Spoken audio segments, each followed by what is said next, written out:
This podcast episode is brought to you by OWC, Whisper Room, Spectra 1964, PreSonus Studio One, and Jay-Z microphones. So get ready to rock.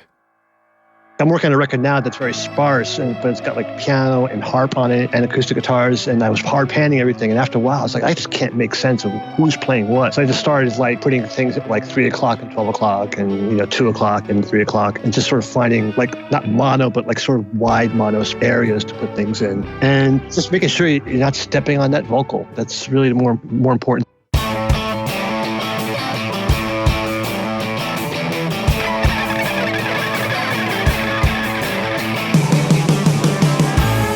Welcome to Recording Studio Rockstars.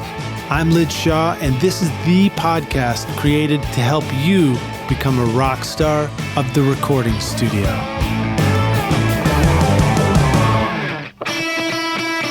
If you feel like the fast pace of computer tech has made your studio Mac obsolete, then think again. OWC is your personal studio tech for memory and speed upgrades, DIY installs, and used Macs perfect for recording and mixing. Why ditch your existing computer when you can take your studio far into the future with the Mac you've already got? Learn how to supercharge your studio and find out how awesome your Mac can be at OWC.com so that you can focus on making great music.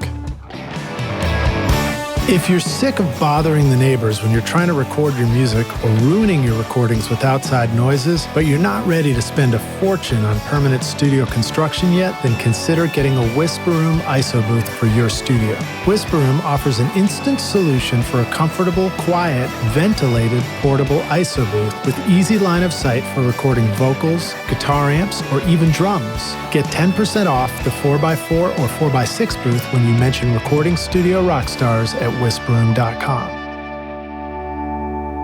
Hey Rockstars, it's your host, Lyd Shaw, and welcome back to Recording Studio Rockstars, bringing you into the studio to learn from recording professionals so that you can make your best record ever and be a rock star of the studio yourself. My guest today is Chris Shaw, a 4-time Grammy Award-winning American producer, engineer, mixer, and musician. He's not a relative, by the way. We just happen to share the same last name, which is a great last name. I like yours, Chris. Yep. Beginning his career at Greene Street Recording, he quickly worked his way from his start as a New York University intern to assistant engineer to a position as a staff engineer working with influential hip-hop artists such as Public Enemy, A Tribe Called Quest, Run-DMC, and LL Cool J. That is badass. In 1991, Chris played bass with LL Cool J on his famous performance on MTV Unplugged, along with De La Soul, MC Lyte, and A Tribe Called Quest. He went independent shortly after and has since made records with Weezer, Wilco, Bob Dylan, Ween, Jeff Buckley, Soul Asylum, Sheryl Crow, Super Furry Animals, Cab For Cutie, Lou Reed, Bad Brains, Ric Ocasek, Cheap Trick, Elvis Perkins, Joss Stone. This list keeps going. The Meat Puppets, Not a Surf, Dashboard Confessional, and the Derek Trucks Band, just to name a few. An awesome list. He's also worked on 6 of Rolling Stone's 500 greatest of all time records. Originally based in New York, Chris relocated to Austin, Texas, where he's joining us now on the podcast back in 2013. I should clarify that. He moved to Austin in 2013. He's joining us today. Time travel. Yeah, I'm psyched to have you here, Chris. Please welcome Chris Shaw to Recording Studio Rockstars. Chris, are you ready to rock, dude? Absolutely. Welcome, man. Maybe we are distantly related and we just don't know it yet. I have no idea. There's a New England thing. I mean, I grew up in Brooklyn, New York, so maybe there's something there. Yeah, my mom and dad are from Connecticut. Shortly before I was born, we moved to New York. We lived in Westchester, just above the Bronx, in a town called Pelham. Pelham's known for I think Max Weinberger grew up in Pelham or was born in Pelham, and that's really about it. Right on. What drew you to Austin? It was actually just a matter of economics. I was in Brooklyn paying a Brooklyn mortgage, at the height of the real estate, bubble. And my wife has family here that she wanted to get closer to. And she basically drugged me down here, kicking and screaming. But then I realized at that point I'd been doing so much mixing from home that I really could basically base myself out of anywhere, as long as I'm within spitting distance of a recording studio and I have a fast internet connection. I can pretty much work anywhere. So Austin it was. Actually, we're not in Austin. We're just outside of Austin, this town called Bastrop. But Austin is literally a 20-minute drive. That's pretty amazing. And it's really encouraging too, especially in this day and age when so many people kind of newcomers really might be hanging their hopes on the internet. So it's encouraging to hear that really does work. Yeah, well, I started out before all that. I started out in the late 80s, and I was studio based. But I literally fell into mixing from home on a fluke. I did some mixes for a buddy of mine. He was shopping a new publishing deal, and I mixed the demos, and the demos actually wound up getting a deal, and the mixes actually wound up on his record, and I mixed them on a laptop, in an untreated room, just as a favor. And then my manager just started telling everybody, "Oh yeah, Chris mixes from home," and all of a sudden work just started piling in, And I was like, "Oh God, I gotta replace this laptop. I got a Pro Tools rig. I gotta soundproof this room," and it just snowballed, Wow. So now mixing is pretty much almost like 80% of my business now. Okay, where it used cool. to be 50-50. Do you want to talk a little bit about some of the specifics of setting up a mix room, going from laptop to, finding monitors, treating the room, setting it up in a way that makes it feel good? Yeah, I've always walked around. I've always had a pair of monitors I travel with. I have a pair of Genelec 1031s I've loved. I've had them for like over 20 years. I think I got them in like 95 or something like that. And so I had those to begin with. My laptop, it was really funny. This is back in 2011 when I started doing this, working in the box, and I was mixing on a 2006 Apple laptop with only 2 cores in it. And it was one of those deals as the mix went further in and you added more plugins, you hit play, just hit the space bar, you had to wait 5 seconds for the computer to actually play something because I was bogging it down. Yeah. I really couldn't afford a Mac, a full-blown Mac at the time, so I built a Hackintosh, and that was an adventure into itself. And then it was just a matter of building some clouds to tame down the reflections in a room, and then I did some quick measurements and moves, with some like home theater software, and I just sort of moved things around until I got the flattest response I could get, and it's been working pretty well. I was very lucky at the time. Still am. I have a working relationship with Greg Calby over at Sterling Sound, and after I did like 2 or 3 mixes, I called him up and I said, "Hey, I'm doing some stuff at home. I think it sounds good, but I can't tell. Can I bring some stuff by and have you listen to it?" So about a week later, I went to his place and bombed some files early in the morning before he started this first session, and he played them and he kind of tweaked, did like sort of like a mock mastering of what I was doing. And he just looked at me and said, "Well, your bottom end is a little heavy, but it's definitely within the parameters of being a matter of taste. For all I know, you want this to be bottom heavy." And I was like, "Yeah, that's exactly what I was going for." He says, "Your top end is good. Your mid range is fine. Whatever you've done, it's working. So that was really encouraging. But then I had to pack up the whole studio again and move it to Austin. And had to go through that whole process all over again. So, wow.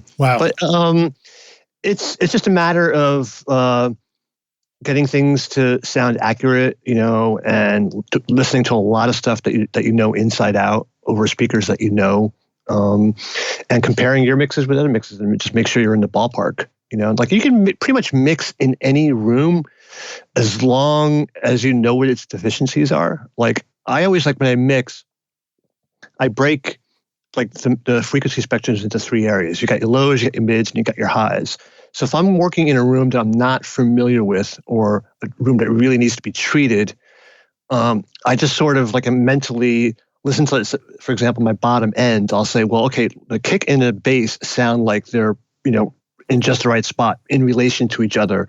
And in the mid-range, my snare, my vocal, and guitars have a proper relationship. And my high end, my cymbals and the S's and the vocals, those sound pretty good relative to each other.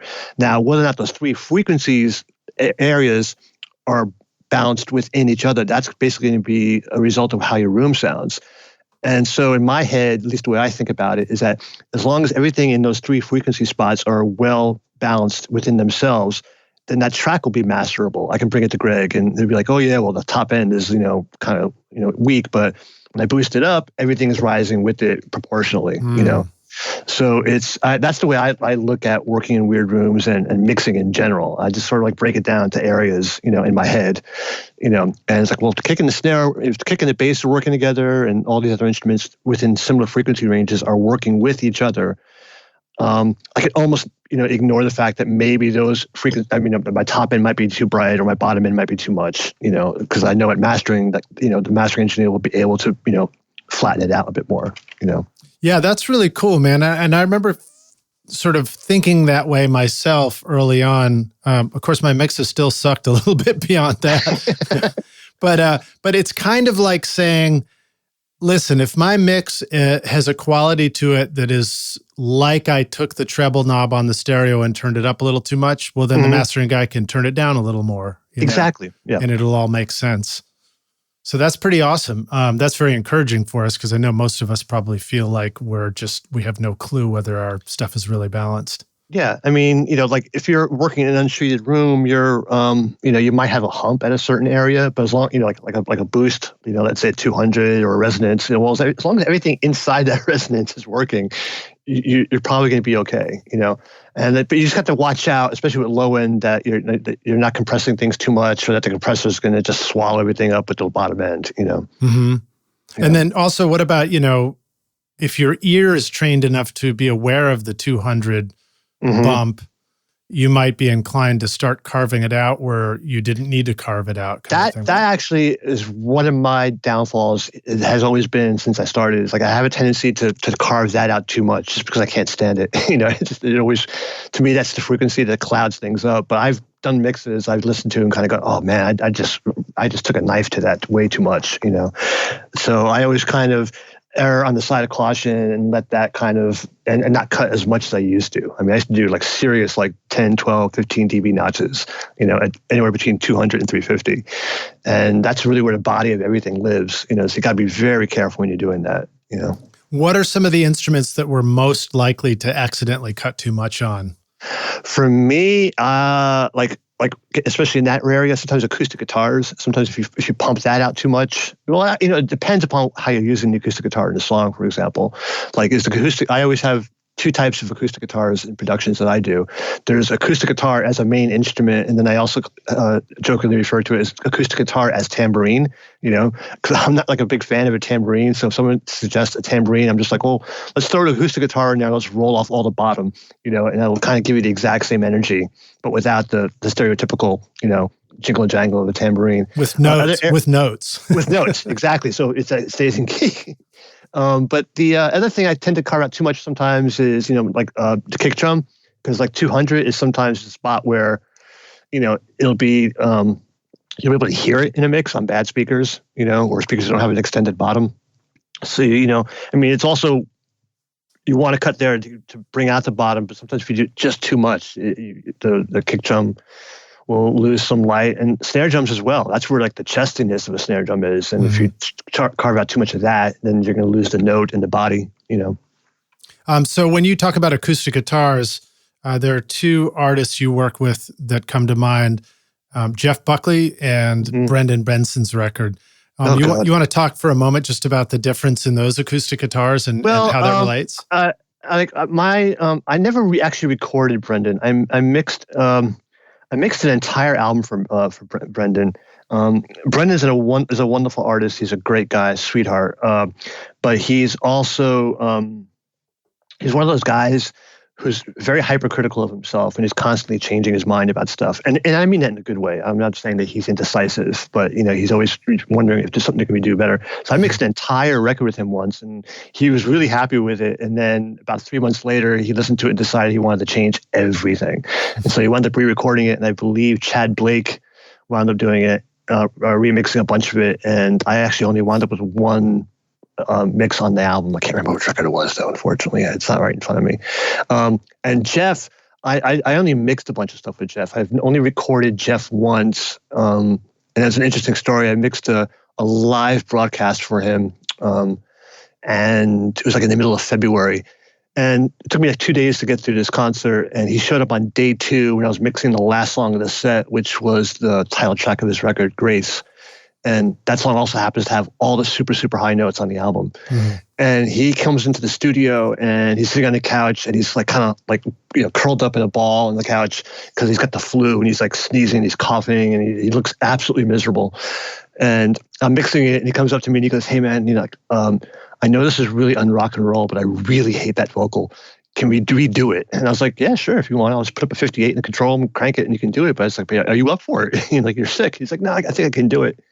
And I swear to God, if I could sing like Jeff Buckley with the flu, I would die a very happy man because he killed it. I couldn't believe it when I heard it. But I did mix an entire acoustic set that he had recorded in Japan. He did a tour there, and Columbia had him recut pretty much all of Grace as an acoustic set and multiple takes of each song to use as B-sides, and a few of those tracks wound up on his posthumous record. That was kind of a difficult record to mix because there was a bunch of DI guitars, which I can't stand. Oh, yeah. But fortunately, there were a few mics scattered about here and there, so I was able to squeak out something. Working with Jeff was just amazing. I did a bunch of B-sides with him and a few singles, mixing, and he always showed up at the studio. And the very first thing I did with Jeff was for his was before his first record came out.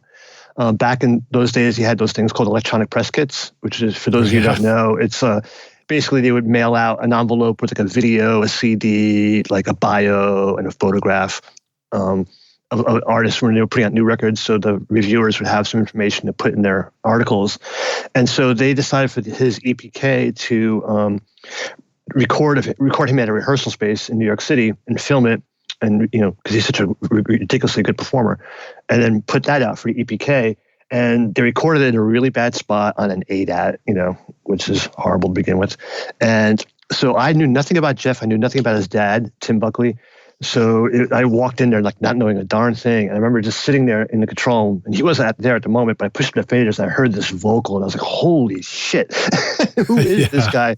He was hitting all these high notes, singing in all these Arabic, scales and stuff. And like about halfway through it, and Jeff showed up, and I introduced myself and I said, "Hey man, you're brilliant. I love your voice. If I didn't know any better, I would swear that you were a massive fan of that Mid-Eastern singer, Nusrati Feda Ali Khan." And he kind of looked at me and his eyes got wide open like saucers. He says, "That's my Elvis." He's like, I love that guy. So we hit it off right away. Wow. So yeah, he was a supernatural performer. I saw him play. He did a surprise unannounced gig at CBGB's that he invited me to go to, and you could hear a pin drop. It was one of the most amazing shows I've ever seen in my life. Yeah, I was really struck by his music too. And it's funny, is listening to yours, I hear all these qualities that are familiar to me from other Jeff Buckley records I've heard. Even the drums remind me of Jeff Buckley drums somehow. It's very interesting. Yeah, his drummer is really good. He's actually playing with St. Vincent now. His name escapes me at the moment, but it'll pop up in a second. Very, very interesting drummer. Very good.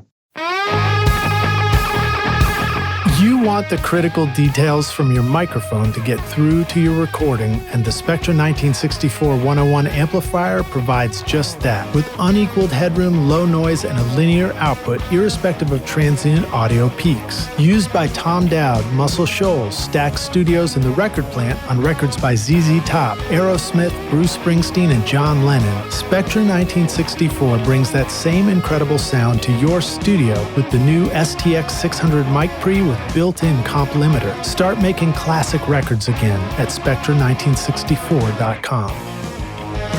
If you want a digital audio workstation that will give life to your music, from sketching a new idea to composing, editing, mixing, and mastering a finished record, then you want Studio One from PreSonus. Studio One is easy to use with intuitive drag-and-drop simplicity, making it great for beginners yet flexible and powerful for experienced producers. Whether creating beats, recording a band, or composing a blockbuster film soundtrack, you will find everything you need to create your masterpiece. Download your free version of Studio One Prime and get started now at PreSonus, wherever sound takes you.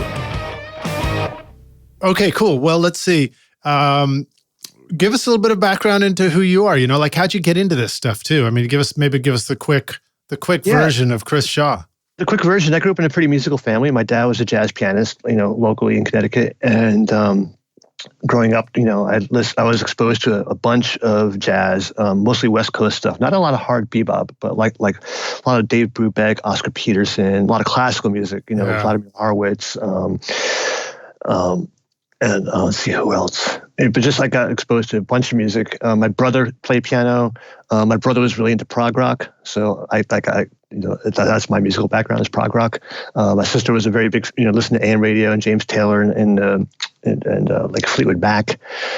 So when it came time for me to pick an instrument, I wanted to play drums, and that was out of the question. And because we lived in a 2-family house and we were the landlords, and then my next instrument I wanted to play was bass. But my mom was like, "Well, if you want to sing a song to your girlfriend, it's really hard to do on a bass." And so my mom had a guitar lying around, so I learned how to play guitar.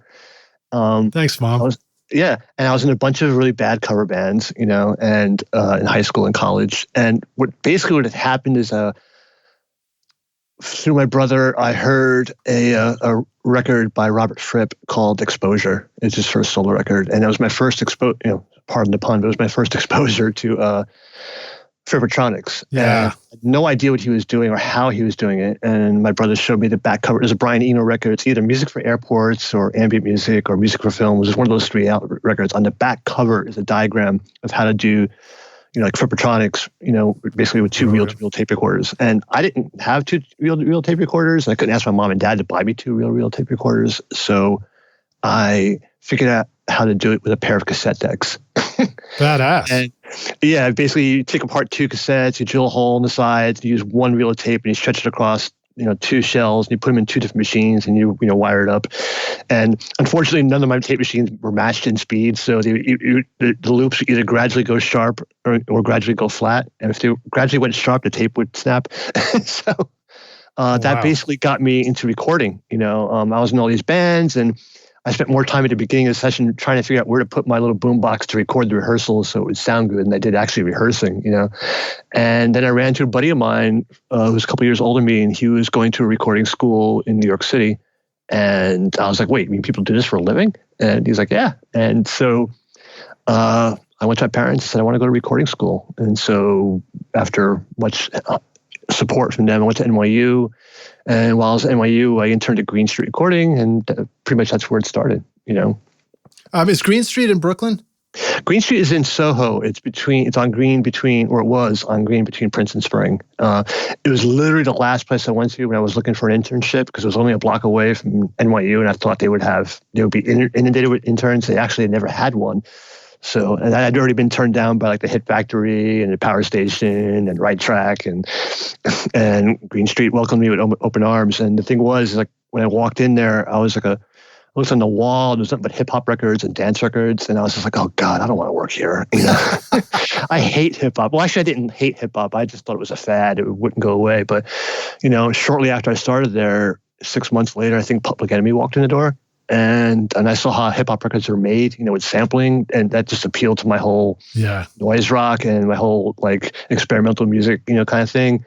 And so I dove into that, just being into the mechanics of hip hop, like sampling and how any sound can be turned into a musical beat, And I literally was working on hip hop for about a year before I started paying attention to the lyrics. That's a trip. I'm slow with lyrics too. They're the last thing for me to get. And, it was trial, but it was, definitely like, getting thrown into the deep end of the pool. All of a sudden you're working with this hip hop band that would go on to change music, and we had no idea what we were doing. We knew what we were doing, but we had no idea what the impact would be, Well, it's funny because, you talk about a background of Dave Brubeck and, kind of the cool jazz. And then your introduction to hip hop was also kind of the introduction of hip hop as the cool jazz samples, working with De La Soul, Tribe Called Quest. Mm-hmm. Mm-hmm. Exactly. It was so funny because we were like, when I was working with Tribe that one day on those 2 songs of like those 2 songs on Low End Theory. We did them all like complete, top to bottom, but we did them all in like a day or 2. But when Q-Tip would come in, he would drop the needle on the record, the sample. I knew what the song was immediately. I was like, oh, it's Eric Dolphy. He's like, wait, how do you know this? Like, I grew up on that, So, But it was weird, but listening to, like, working with Public Enemy, because of all the prog rock and a lot of the noise rock I listened to, like, I was right at home. Like, like when they would ask me, hey, can you turn up that noise? I'm like, yeah, sure. And I'd crank it up to 10, Yeah. You want the annoying thing really loud? Sure, no problem, and like they would laugh. They were like, we can't get black engineers to do that for us, because they want to emphasize the bottom end and we want to emphasize the annoying mid-range, That's fascinating. And then, as far as prog rock goes, you went on to work on, I guess you could call it prog rock. You went on to do a Praxis record. A Praxis record. I think, didn't you? Unless no. I got that wrong. I think you might got that wrong. And I think there was a record that was called Praxis something or another, but it wasn't Praxis. Oh, okay. It wasn't the band Praxis. Okay. No, the Praxis was in the title. I can't remember who it was. Neon or something like that. Neon. Yeah. Praxis makes perfect. Yeah. Yeah, that's what it was. That was. This is cool, though. Very cool stuff. Yeah. Well, so groovy. So you know what? I got to take us back to Frippertronics because it's so cool to hear you talk about that. Yeah. Can you explain a little bit first of all, maybe tell the rock stars, what is the sound of Frippertronics if you were to hear it? And then like what is actually happening, whether you use, first of all, it's amazing you use cassette decks and I'm intrigued. Like you literally had tape going from one cassette machine to another through the air? Yeah, literally. Well, for Frippertronics is basically sound on sound. It's basically looping. Like everybody's seen like looping videos on YouTube and like a guitar player just layering stuff, with a pedal. But back in the 70s and 80s, you didn't have those pedals. It wasn't, I think, until Electro Harmonix built one in like 85 that that had like a 20-second delay time on it. But basically, what you do is you take two reel-to-reel tape recorders, you put them side by side. You take one reel of tape, and you put it on the supply side of the reel-to-reel on the left. You thread it across the recording heads of the left side machine, and then you drag it across the heads on the machine on the right, and then up on the take-up reel on the right-hand side. So you have one tape across two machines, and you put the first tape machine in record and the second one in playback. So when you record something on the first deck, depending on how fast the tape is rolling, the tape travels across over to the second machine and plays back. So it's basically a very long tape delay, like an Echoplex. And then you take the output of the second machine and using a mixer, you feed it back into the first machine, along with your guitar or whatever instrument you're playing. And what's really cool about it in the analog world is that every time something repeats, the sound degrades ever so slightly, and the sound eventually gets darker and darker and more muffled and more lo-fi as you add stuff on it. And that's what Robert Fripp did. If you listen to, is there anything that he did that's like popular? I don't think so. Like Heroes sounds like it's Frippertronics, but it's not. It's just Evos. Yeah. You'd have to listen to one of his records to check it out. I strongly recommend his first solo record, Exposure. There's a cover of a Peter Gabriel song on there called Here Comes the Flood, and it's a Frippertronics piece just before that, and it's amazing because as it fades out, he plays the first piano chord on top of it and blends in perfectly. It's just one of these magical moments. I get goosebumps even thinking about it. And so I didn't have two reel-to-reels, so I basically took two actual cassettes, took the shells apart, took the tape out of one, threw it away, then drilled holes, on the sides of each one, and threaded that single spool of tape across the two shells. Put one in one machine, threaded it out of the machine and into the second one. That's true. And did the same thing. I didn't even have a mixer. I had this really crappy solid state amplifier that had a line out, So the line out went in, of my guitar amp. And the line out went into the first machine, and then the output went into one input of the guitar amp, and then my guitar went into the other, input, and they're probably running in parallel. It was just one, a pair of jacks wired in parallel. And it was really noisy, and it sounded like shit. But man, I spent days doing that. My parents are feeding me under the door,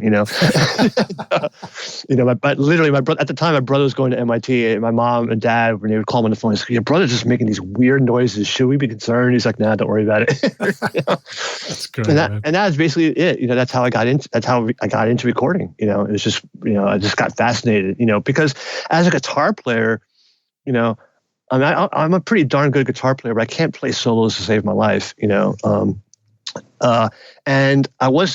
all my friends were into shredding, and I was really more into the sound of the guitar, like I was really into the weird guitar players, like, again, prog rock. When I would listen to guys like Adrian Belew, playing on Remain in Light by Talking Heads, he'd play these solos, but they weren't like these notey solos. They were just like these sounds, like that, and like they always had a texture to them, and that just literally reached out the speakers and grabbed me. And that's what got me into recording. It was more about, first it was me trying to imitate these sounds on my guitar, and then that just sort of steamrolled into sound in general, and it got into recording and stuff like that. So and that's basically how I got started. Well, it's funny, you talked about mixing being low, mids, and highs, and your backstory is kind of low, mids, and highs. You know what I mean? It's like, hip hop, learning about the low end, and then the guitars and the mids, and I imagine, the highs are maybe the level of air and things you're putting into recordings like Jeff Buckley, stuff like that.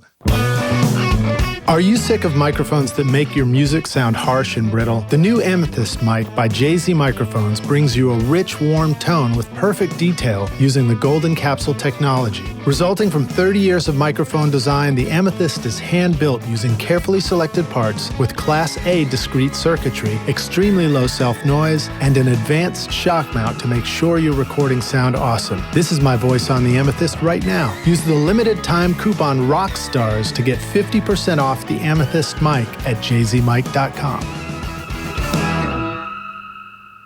Very cool. Now, I think you mentioned that you got a chance to go and play bass with De La Soul and Tribe Called Quest. Maybe tell some stories about doing that, because we love hearing that stuff. I was working with this band. There's a band called Pop's Cool Love. They were on Elektra.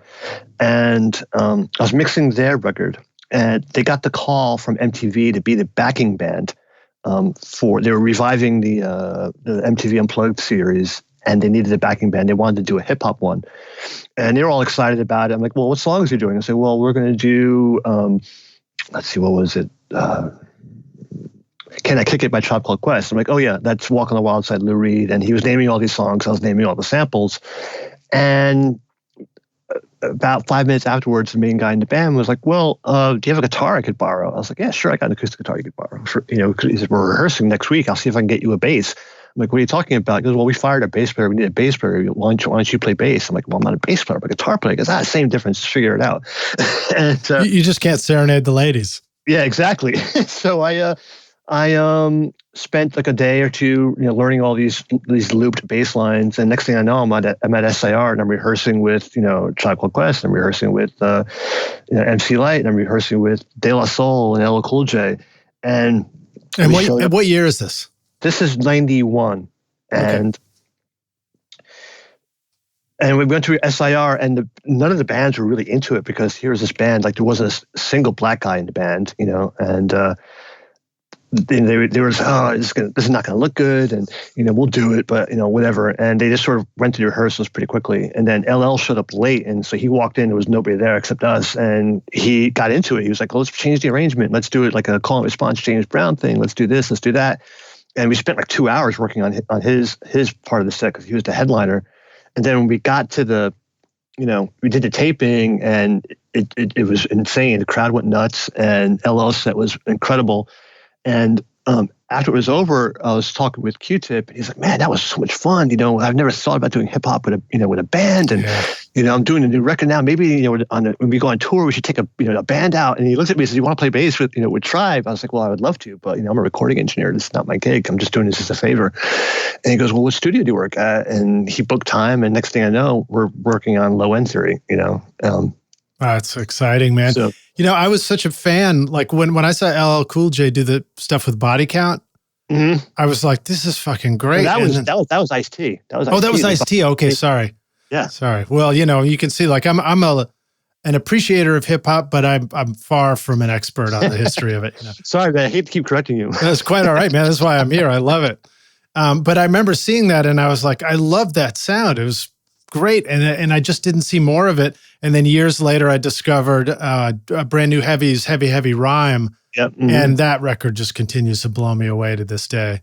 Exactly. Yeah, there's a bunch of stuff, and the thing was, it was the hip hop stuff that I did that is forwarded my rock career. Oddly enough, because there were all these bands who wanted to incorporate sampling and looping into their music, but they didn't know how to do it. Back then sampling was, looping stuff was pretty hard. You had to get a hardware sampler. You had to, record the sample into the sampler. You had to, trim the front and the back by hand, on a display that had no waveform.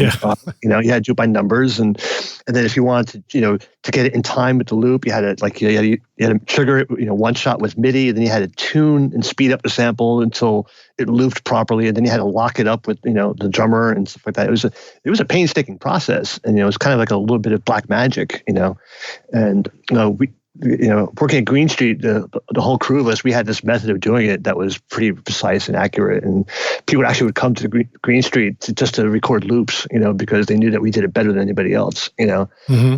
And so I got my first big rock gigs because of that, I had a handful of rock credits, overdub, vocal credits and stuff like that. And I worked on some records that were with metal bands that were only big in Japan, that kind of thing, and it was just that scarce amount of rock that I did, coupled with, the hip hop that I'd done, that furthered my career. I mean, the first big rock record I did was Grave Dancers Union for Soul Asylum that had that song Runaway Train on it. Mm-hmm. And I did an interview. I was trying to get a gig with this band called Too Much Joy, and I met with them at the label, and the label is sort of like, well, this is your third record. We know you like this guy, Chris, but he's pretty much untested as a rock producer. And if this record doesn't, hit, you guys were dropping you, so you might want to go with somebody else. So I didn't get that gig, but the A&R woman at the, this is back in 92 or so, she was married to Michael Beinhorn, and he had just gotten a gig working to do the Soul Asylum record. And she just happened to have my discography like lying on the table, in their house. And he kind of picked it up and he went, oh, I like this guy, Nice. Michael was and still is very much about pushing sound as far as it could go. Yeah. And he called me up one day. My manager called me up and said, Michael Beinhorn wants to talk to you about working with Soul Asylum. And the thing about that record was they were on A&M and they got dropped.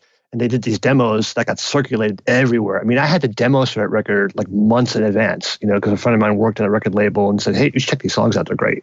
And so I already knew the material, So when my manager called me up and said, Michael wants to talk to you about doing this record, I just told her, I said, I don't care how much they offer me. I want to do this record, and that record blew up. And that was pretty much the start of everything for me. That's great, man. So yeah, Michael's awesome. He's been on the podcast as well. And he told stories about doing Rocket for Herbie Hancock. Yeah. Mm-hmm. Just such important records. Michael's incredible because he will stop at nothing till what he hears in his head is coming out of the speakers. And that's great. It takes a lot. I mean, we spent days getting drum sounds, literally, and it was torture, but at times. But man, when you hit record and that band started to play, and you're like, "Fuck, that sounds great." That's awesome. Yeah, I enjoy doing that when I give myself that liberty to take a full day to set up before a session and really get sounds where I want them. It's a lot of fun. So you were talking about looping, and it just reminded me of the difference or the evolution of the early looping and the goal of trying to get it perfect, but it not being quite perfect created a sound. Now everybody with GarageBand just pulls a loop over and it's perfectly in time, assuming the computer works. Yeah, exactly. And I wondered if you had any comments on that or any thoughts about the evolution of loops and stuff like that. It's really weird though, because with Public Enemy, we were really adamant about making sure there wasn't any flamming going on between the programmed snare and kick and the looped kick and snare, because it just sounded sloppy, And I did sessions with Cypress Hill, and they were the other way around, They put the drum machine up and I'd start measuring things and lining things up and I'd play it back and they'd look at me like, yo, what happened? I'm like, what do you mean? It just sounds too clean. I'm like, well, everything's hitting on time. That sounds great. He goes, no, man, we don't want that. So I had to re-record everything just as it appeared on the drum machine and as it was coming out. So some people like it, some people don't. I mean, I don't accuse people of being lazy, but you can go online, just get loops for everything, there's Apple loops and, you can get everything's perfectly in time. There's something about, if you listen to old school hip hop records, the imperfection of it that makes it sound more human, We used to joke with Public Enemy, like the one loop they used constantly on all the hits was Funky Drummer by James Brown. Right. And I can sit, it's been a while, but I got somewhere on paper, I literally got notes about how far off each snare drum is on that loop. Like I think the first hit is usually about two MIDI clicks early, and the second hit is like 2 MIDI clicks late, and the second kick drum in the loop is always rushed. The third kick drum is dead on, so we actually had a collection of edited versions of that loop. Like one was like as is, one was with the kicks on time, one with the snares on time, and one with the kick snares and the hi-hats are all on time in case we really needed to lock it in. So it was Funky Drummers 1, 2, 3, 4, and 5. So that's great. But there's something about sampling it and having it imperfected. It's just like musicians. If everyone's playing on time and on the beat, it's boring. It's I think perfection is just. I think what was it? David Byrne said that like heaven is the most boring place because everything is perfect. Yeah, right. It's sort of the same thing with music. I mean, I'm not saying go out there and make everything sloppy, but it depends upon what your tolerance is, but I find a little bit of imperfection makes everything better. It just gives everything soul. That's awesome. Well, let's take a break for just a moment. Rockstars, a reminder, we've got links to everything we're talking about here with Chris, including a playlist of videos that I put together for you. Please go check that out. Just go to the show notes, click through to the blog post, and you can go watch that and listen to these great records. And we'll see you guys in just a minute for the jam session. Do you really want the neighbors banging on the ceiling when you're trying to rehearse or record your music? Do outside noises and computer fans get into your studio mic and ruin your recordings? You could book a pro studio to record every time, but that would add up quickly, and doing permanent construction to soundproof your studio could easily cost up to $100,000. And you can't take that with you when you eventually move the studio. Don't you wish there was an easy solution right now? Whisper Room ISO Booths offers a simple way to install a comfortable, quiet, ventilated ISO booth in your studio with easy line of sight for recording vocals or even drums in a variety of sizes. For 30 years, Whisper Room has been solving studio isolation needs with ISO booths that are shippable, portable, and can be assembled in an afternoon. Now you can get pro vocal recordings right in your home studio, practice whenever you want, and start using real guitar amps again. Get 10% off the 4x4 or 4x6 booth when you mention Recording Studio Rockstars at whisperroom.com.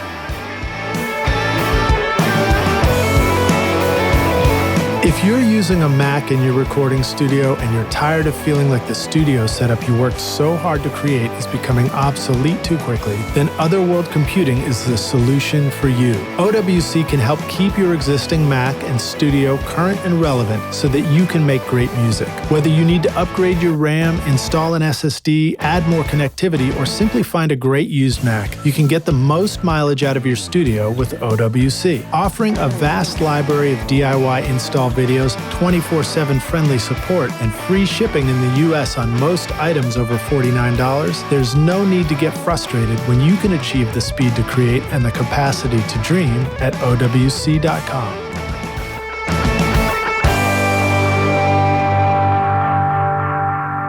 Hey Rockstars, we're back now for the jam session. My guest today is Chris Shaw, joining us from Austin, Texas. And we're going to just keep talking about making a lot of great records. Chris, you ready to jam? Absolutely. All right. And we're still not cousins, right? Even though we've been talking for an hour on this? Exactly. All right, good enough. You've also had an opportunity to work with some pretty amazing rock bands. You talked about working with Soul Asylum. You've done records with Weezer and gotten a chance to work with Ric Ocasek. Share some stories about that and let us know, what you learned from working with Ric on those records. Ric, I really loved working with Ric. Obviously I was like completely devastated when he passed away last year. Ric is, or was, Ric, he's not a very technical guy. He's an amazing songwriter, a great producer, but he's not very hands-on. He's really more about song structure and let's see what else. And getting the right takes and making the artist feel comfortable. He never really sat behind the console. He always sat to the side on the couch, and he would kind of doodle while takes were going down. It's really and it was unbelievably supportive. I remember when we were doing certain takes with Weezer. The band would come in and they'd be like, "Oh man, that was a great take," and Ric would just kind of go, "Yeah, well, all right, we'll go with that take. But 5 years from now, when you listen to that record, I'll ask you again if you thought that was a take." And the band would be like, "Oh, Wow. okay." I mean, he would do it in a friendly way, and he is a funny guy. I don't know. I can't. The thing about Ric is that he was very generous with his time and very friendly guy. Like if Ric liked you, you were basically friends for life. And like the first time I met him, I got a call out of the blue, and I thought somebody was joking and put me on, but it was him. And he invited me to his house to listen to some rough mixes of a solo record he was doing. And he had it was a two-side record. One was going to be like the pop side. The other side was going to be the experimental side. And he wanted me to mix the experimental side. So Mike Shipley had mixed side A, and I was going to be mixing side B, which, no pressure at all, having to, follow up Mike Shipley, Def Leppard and, Shania Twain and all that stuff. And he had 5 songs he wanted to put 5 songs on side B, and he had 6 songs to go. And he didn't know, what was it? I think they were he had to drop a song. He wanted to add a song, and there were 2 songs that that were in contention. And he wanted me to pick it, and I thought, you want me to pick your song? He was like, yeah, why don't you do it? Awesome. And he was very generous. I mean, I would grill him all the time about the cars, and he had, he would always very generous his time and telling me how he, wrote songs and, played his gear and, You're like, why'd you flip the beat around like you did? Yeah, exactly. I think I spent an hour talking to him about what's on Touch and Go. Like, how did you do that polyrhythm? It's 5 against 4, and it's I don't know. That's the way I felt the bass line, and the synth part was just happened to be in 5, and I didn't realize it because I was sequencing on the onboard sequencer of a synthesizer. I didn't realize it did a 5-beat part instead of a 4-beat part, and it just sort of happened to work that way. I was like, oh God. That's great. And then when we were doing Weezer, we did a few days. We couldn't. Did it at Electric Lady, and there were 2 days that we couldn't use the studio because of an advanced booking. So we went to Ric's studio. He had a 24-track setup in his basement, and we went there. We did background vocals and a couple keyboard parts. Whatever. And this is in Los Angeles? No, this is in New York. He used to live in Gramercy Park, and me and Rivers and a couple other guys would be sitting there, and I'd pick up a guitar and start playing, noodling around. I start playing a car song, and I purposely play it wrong, and Ric was like, no, that's not how you play it. He grabbed the guitar from my hand, started playing it. That's great. Rivers and I would stare at each other like stupid grins, like, yeah, private concert. This is awesome. That's great. Yeah, wonderful guy. I did a bunch of records with him. I did that. I did a Brand Van 3000 record, Brand Van 5000, 3000. I always forget. We did a Bad Brains record together, and a couple other things. Ric was great, It's just because, growing up, I idolized the cars. And the fact that I got a chance to work with him was just beyond, unbelievable. Yeah. My encouragement, rock stars listening, is if you aren't already idolizing the cars, go start idolizing them now. It's never too late. Yeah. If you don't know each and every note and every word of the first Cars record, you're missing out in life. Every crappy band I was in knew that record, played that record from top to bottom. It was a requirement. Do you feel like you learned some lessons secondhand from Roy Thomas Baker working with Ric? Recording Weezer, maybe drum stuff, guitar stuff, layers. No, not really. It's so funny. I grilled him a lot about Mutt Lange, because Mutt Lange is legendary. All those Def Leppard records he did and the Cars. I mean, I can't think of a bad Mutt Lange record. You know what I mean? I think every record he's ever done. Well, I may be mixing up my reference there. I said Roy Thomas. No, Roy Thomas Baker did the first Cars record. And it was, he did all Queen records and stuff. But the thing about, Ric was telling me about Roy when they recorded Best Friend's Girl. I think it's in the key of F, but they recorded it in E at a slower tempo. And at the very last minute, Roy just kind of reached over the tape machine and cranked it up and said, yeah, let's do it at this tempo. And Ric was like, wait a second, we got to re-sing all that stuff. But I was grilling Ric about Mutt Lange, because Mutt Lange was legendary about the fact that he took forever to make records. He was such a perfectionist and stuff. And I'd asked Ric all these questions about Mutt, and at one point, I think Ric just looked at me and said, look, I really think you should make a record with Mutt Lange. I was like, why? He goes, because then you'll learn how not to make a record. It's like, what do you mean? He goes, it's like, yeah, the records came great, but it took so long to do. Apparently, he told me that when they did Heartbeat City, they finished it. It took them like a year and a half to make, or something ridiculous like that. And Mutt went off to mix the record on his own, and like a month would go by, and he'd send Rick a cassette with like 12 mixes of the same song, And Rick said, I listened to all the mixes, and they all sounded exactly the same, So I called him up. I said, what's going on? And apparently Mutt, seated is like, I think I've lost the plot. Why don't you just mix the record with Mike Shipley? And they went to Electric Lady, and Rick told me, he said, everything was there on tape. Mike just pushed up the faders. We just kind of, add a little top end here, compress things a little bit. I think we mixed that entire record in like 5 days, because it was, it was all there. And then I heard all these other stories about like, when they were getting ready to do bass sounds, Mutt had Rick's roadie go out and rent like a gazillion basses, a gazillion cabinets and a gazillion heads. There was like 100 pieces in the live room when they were getting ready to do bass.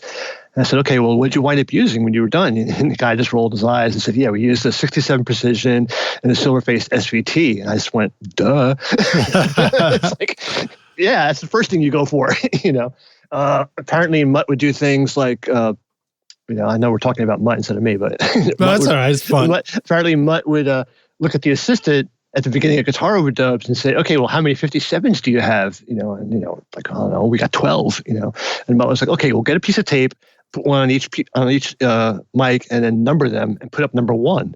And he'd put up number 1 in front of the cabinet and have the guitar player play. So, okay, put up number 2. It's just, okay, well, 1 sounds better than 2. All right, put 2 away. This is the 3. It's like you go through the entire literally, who'd spend 2 days just listening to microphones, And to me, obviously the results show. I mean, if I heard these stories and the results were horrible, I'd be like, yeah, well, what a pain in the butt. But man, I don't know if I could ever make a record that way. To me, it's just sort of like, I want to get a band in a room and playing as quickly as possible, Yeah. Even almost at the expense of sound. I'd rather have a great performance with a slightly compromised recording than the other way around, Do you feel like you've learned some of the ways to keep the performance alive in the face of that intense studio philosophy or, technique?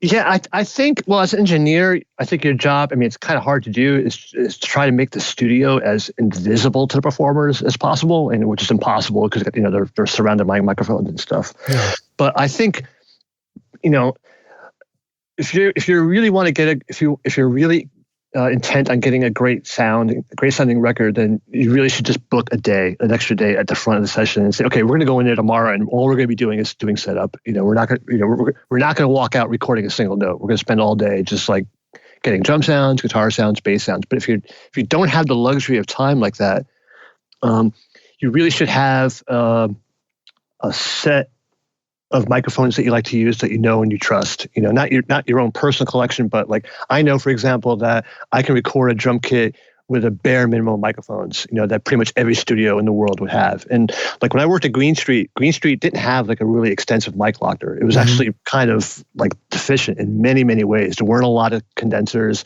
lots of dynamics, a handful of 87s, an 89, a Sanken CU41, a couple of C12s, but not like a massive like Ocean Wave style, or Blackbird mic collection. So I learned how to get drum sounds and guitar sounds with just some of the most basic microphones you can have. And so for me, if you're crunched for time, you should have enough experience to work with a bare minimum microphones just so you can get the band up and running.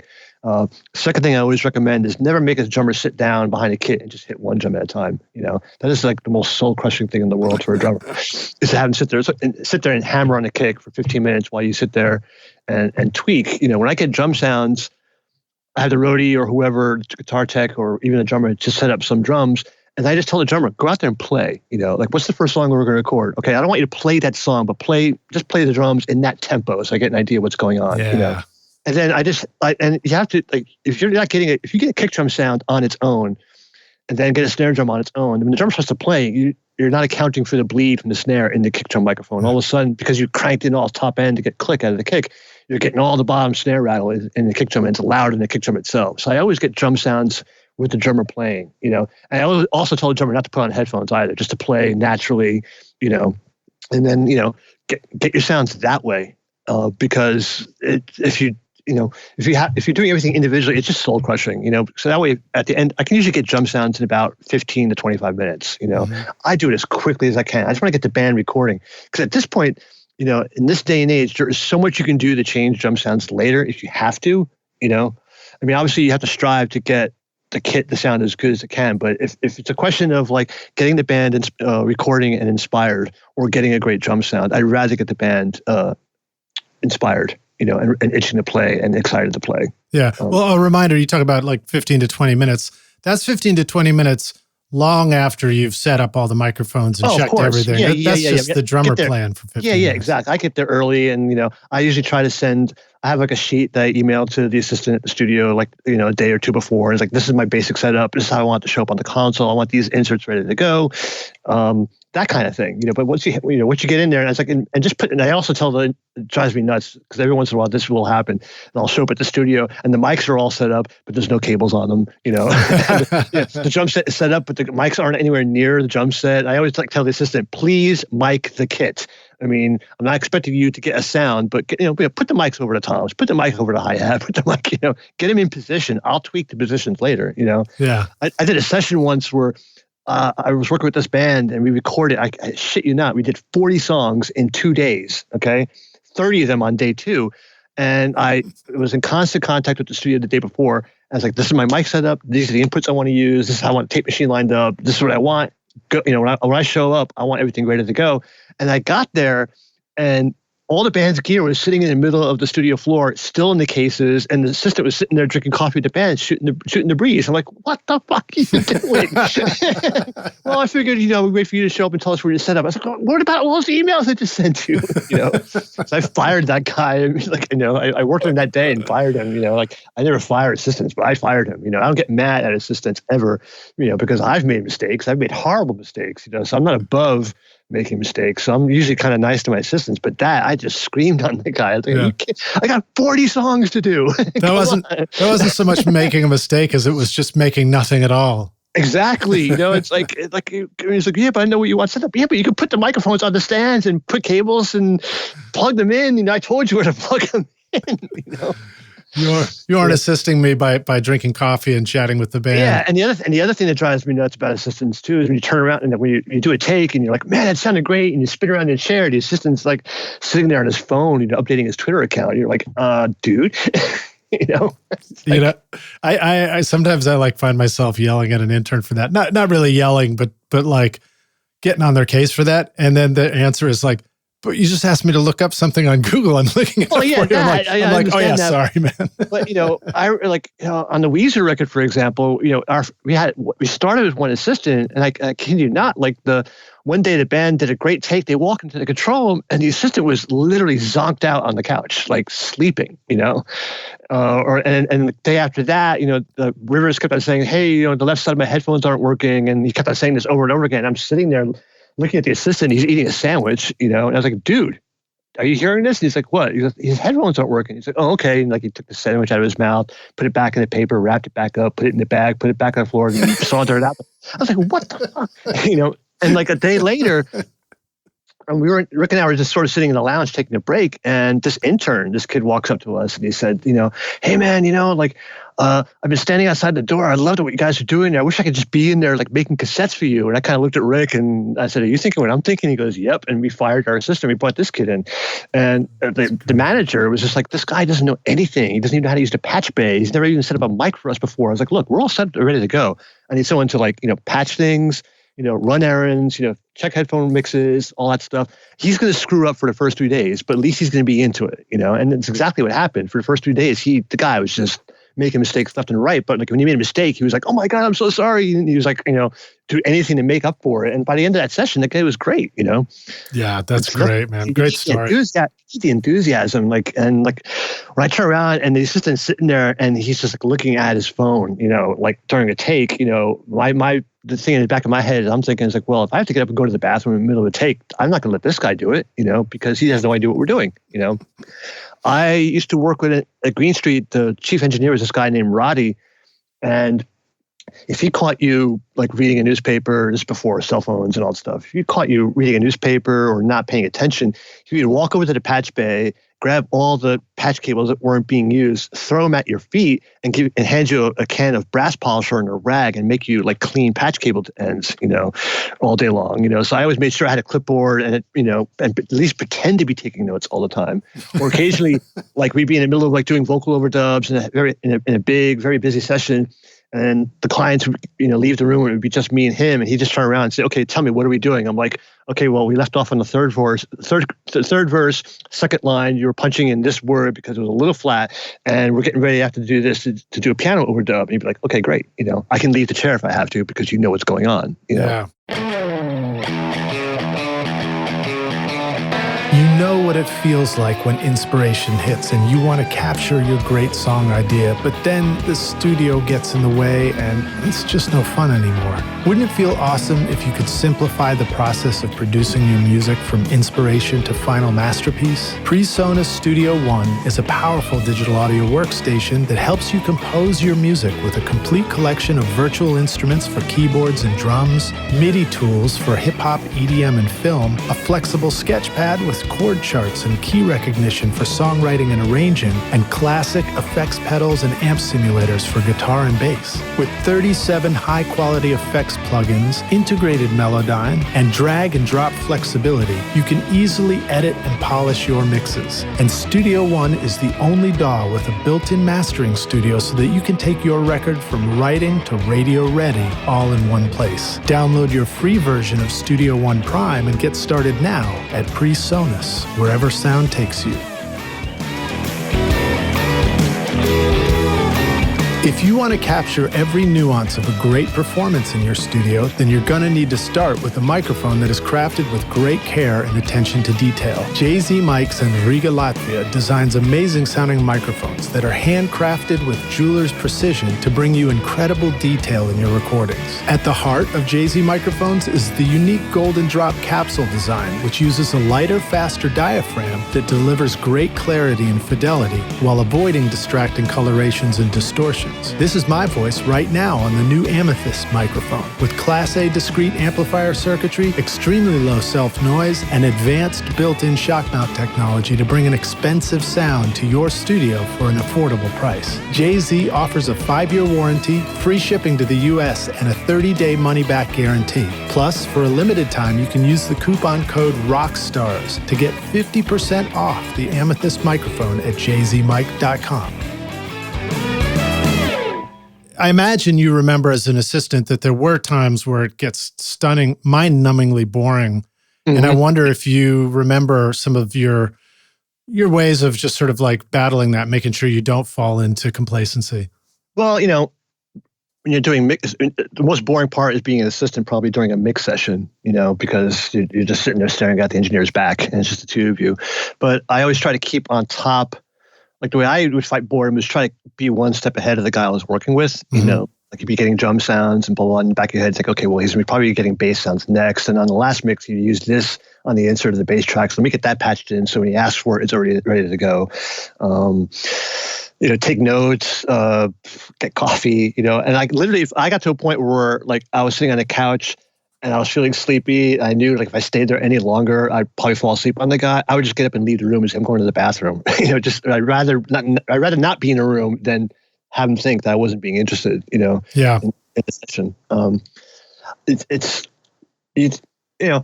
just strike up a conversation with the guy. Hey man, what are you trying to do? Hey, tell me what you're doing there. I'd like to know. It's just whatever. I would always pepper every engineer I worked with as an assistant with questions when nobody else was in the room. As long as I knew I wasn't bothering them. Right. I always preface it like, hey, tell me to shut up, if I'm bothering you, but blah, blah, blah, blah. And I've gotten some like incredible insight, in working and how to do things just from having those conversations with engineers. Like one of the first sessions I did at Greene Street as an assistant, I worked with Kevin Killen, the Irish engineer who's worked with me too. Kevin's great. Kevin, what a gracious, wonderful guy. He actually was hired to mix Lenny Kravitz's first record, and it wasn't a good fit. There wasn't like any. It's not like they didn't get along, but Kevin's aesthetic didn't necessarily match up with Lenny Kravitz's, aesthetic, Lenny was like wanted everything through the Fairchild completely crushed and lo-fied out, and Kevin was sort of like the opposite. And after about 4 days, Kevin was like, honestly, I think you can probably find somebody who's going to serve this mix better. And that was like an incredible lesson right there for me. But I kept on asking Kevin about this Elvis Costello record he had done called Spike, and I was peppering him questions about how do you get this sound and how did you do this and how did you do that. And at one point, Chris, he looked at me and said, Chris, the most important thing you have to remember is just get the band playing as quickly as possible and be and record. He said, because, you can spend all day if you want getting sounds, but that's going to be detrimental to the vibe. And he says, there's so much technology that we have now to fix things after the fact. It's more important to get the performance. And he told me this back in like 87, just before Pro Tools and, Sound Replacer and all that stuff. And I was like, oh, okay. And I've held on to that philosophy ever since, just get the band playing, capture the moment, Wow. Was everything else is secondary to that. Yeah. I'm sorry. So you mentioned Spike. Is that the one with watching the detectives on it, or is that a different one? No, it's much later on. Much later on. Okay. Yeah. Much later on. Yeah. Okay. Kevin's fantastic. And he came on the show and talked about working with just doing a bunch of great records. It was the year that he did, I think, didn't he do Black Star for? He might have done something like that. Yeah. Yeah. And for David Bowie, and he won the Record of the Year award. Mm-hmm. And also he did like Yo-Yo Ma records, and he did the Peter Gabriel records and stuff. And he's a wonderful guy. Like I found that all the really great engineers, with a handful of very few exceptions, you can sit them down and grill them and talk to them, and they're very generous with their time and their ideas, and they're more than willing to tell you how they did things. Because there's really no secret. I can tell you exactly what settings I use and everything, but if you try it, you're not going to get the same sound. So what difference does it make if you tell your secrets to the people? Right, exactly. Well, I actually would counter that by saying it does make a difference to those of us who get to listen, because every time we hear somebody share a tip for something, if it gives us like a modicum of motivation to go hit the studio and try that out, it's a win. It's a big win for everybody. And the thing is, the converse is true. Like I listen to like podcasts like this one and other ones, and watch YouTube videos and stuff. I've been doing this for over 30 years, and I'm still learning. I mean, I think if you do a session or an album or anything, and you don't walk out of that session having learned something new, no matter how insignificant, then you're really not doing your job. You're not keeping your eyes open, or your ears open for that matter. Yeah. All right. Well, let's jump into some specifics, and I'll just hit you up with some questions. We love talking about mixing, and I know you're doing a ton of mixing these days. Mm-hmm. So I thought I'd just ask you some stuff about that, if that's all right with you. Yeah. What does maybe a typical, if there's such an answer, what does a typical mix project look like for you these days? What's the process of accepting a mix project and getting started on it? I either get a Pro Tools session or I'll get WAV files. And usually if I'm getting WAV files, it means that the project probably started and was recorded in Logic, Mm-hmm. And so I'll get WAV exports. And one of the things I find with people who send me the Logic projects, and it's almost gotten to the point where I try to educate people, but it's like beating a dead horse. Like when they do the export, like they leave it with the fader rights in it, So like the levels on the WAV files are kind of weird. And you get a lot of stereo tracks that are actually mono tracks. Yeah. But there's a great, indispensable piece of software for that. It's called Stereo Monoizer. I don't know if you've heard about this one. It's wonderful. You drag your audio files folder into it. It analyzes all the stereo files, excuse me, and can tell you whether or not if it's a quote mono file in stereo or if it's a true stereo file. And if it's a mono file in stereo, it'll just drop one side of it and make a mono file. That's badass. You don't have to sit there and listen to everyone. So you just basically drop it. It says analyze it. You say process, it makes new files for you. It takes the files that it processed, puts them in a folder as a backup in case you need to go back to the original one. And then from there, I'll drag that into Pro Tools. If I get a Pro Tools session from somebody, I'll just open it up and I'll solo each track and try to figure out what's going on. But to me, like a lot of my mixing is about listening through all the tracks and doing a lot of cleanup work. I mean, that's probably the bulk of my. I'd say it's like 30% of my mixing now is just cleaning up tracks. Isotope RX7, the audio program. I think I use that like every day. Taking out background noises, hums, clicks, pops, and I know a lot of engineers who are really successful who have assistants who do that for them, and I really wish I could do that, because it would make my life a lot easier. But one of the advantages of doing it myself is that by the time I finish going through all the tracks and cleaning them, I'm really intimate with the tracks. I'm intimate, and I know what's there. I know what the vocal sounds like. I know what vocals are out of tune, what vocals are in tune.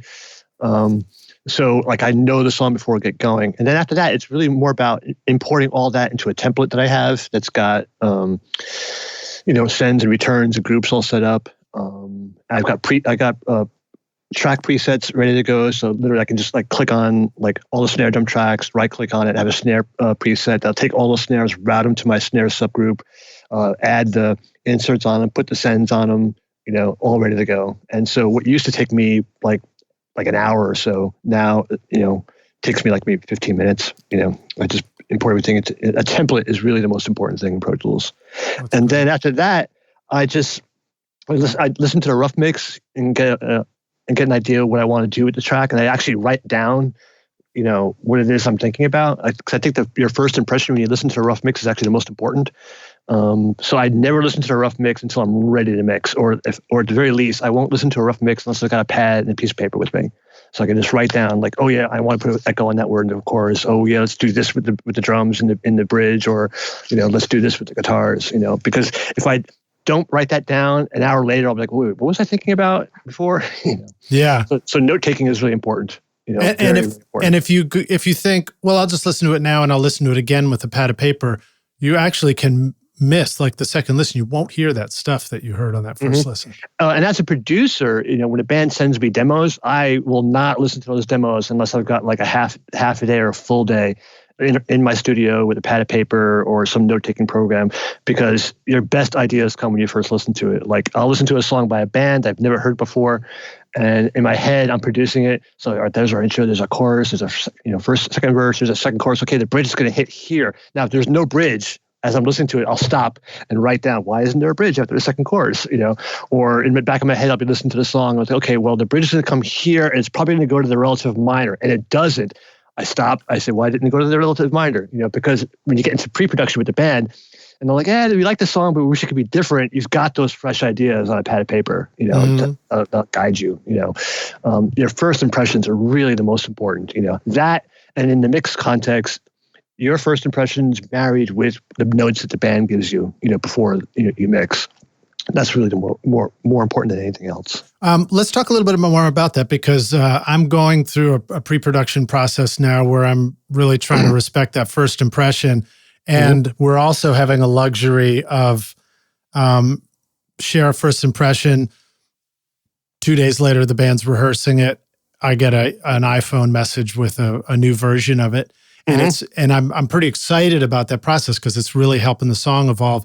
And I wondered if you could just talk about like the pre-production process, give ways that you like to give it breathing room.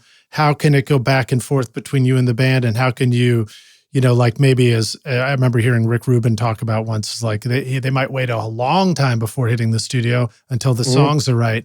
What are some really smart ways to, not rush into the studio? Well, if you have the time to do pre-production, which is really important, that's where obviously you work on song structure and things like that, and keys. I try to make sure the singer, a lot of times, like they'll write songs and the song will be written by the band, and if they have just a dedicated lead singer, they're not taking into account what the singer is able to do. They'll write something like a half step too high. Sometimes I'll just come in and say, you know what, maybe we should drop this down a bit, because I can tell he's straining, he's struggling with it. If we bring it down here, it's going to be more natural. His voice is going to really project. But most of the productions that I do, the band is pretty much 80% of the way there. So my pre-production usually involves only a couple of days of just running through the songs and catching stuff, that the band didn't catch. A lot of times you could just tell right away that a song is being played too fast or it's not fast enough. Again, if it's in the wrong key or not. If a band's asking me to come in way early, it's usually pre-production for me is just having them record rehearsals and sending it back to me, especially if I'm going to be flying out to LA to record them in the first place. I'll just have them, send me the demos, and then I just give them an email for each song, say, this is what I'm hearing. Can we do this? Can we do that? Can we do this? Can we make this section sound more like this? And then it's a lot of back and forth like that. And then I go out for pre-production for like 2 to 3 days, before we hit the studio to iron things out. For me, like, I'm not going to stress so much about what kind of sounds we're going to get. I kind of stress more about the parts, and I'm really at the bare minimum going into it. You got to get your structure together, and you got to make sure your bass player and your drummer are locked in on the parts that they're doing. Because you'd be surprised how many times a bass player has no idea what the drummer is doing, and vice versa. And we're talking about not all the drums in the kit, but maybe just the kick. The kick. Yeah, exactly. It's like you look at the bass, you look at the drummer, say, "Are you hearing what the bass player is doing? You guys are just not lined up at all. You don't have to be like hitting him every single time, but dude, yeah, I think you guys should at least hit the one together." Well, and there could be something to be said for saying, even if you don't end up hitting everything together, perhaps it's smart for you to try hitting it all together just to understand what each other's doing. Mm-hmm. Well, that's like. I learned that from Ric, when we were doing pre-production. He invited me to hang out with them for pre-production for the first Weezer record. And Ric had, like, back in the day, Akai made this 12-track digital recorder that worked on these proprietary, like, VH-style cassettes. Yeah. He had one of those rigs, and we rehearsed at SIR, and we would just, like, quickly mic the kit and the guitars and the bass and the drums. And he would record them, playing.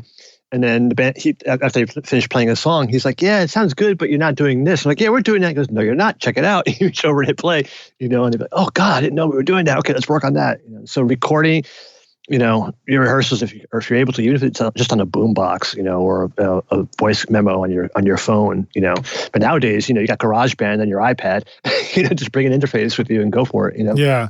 Yeah, I agree that the iPhone can be really enlightening. It's like, don't let the recording setup be an obstacle for getting a real recording of how you guys play the song together. Yeah. But at the same time, another guest also on the show, Roger Allen Nichols, pointed out a long time ago, he was like, when I would go into the rehearsal space, I love to make sure that at least we have a really clear kick and snare along with whatever we're doing, because then we can highlight those things against the bass, like you said, and really make sure that they're hitting in the right spots. Mm-hmm.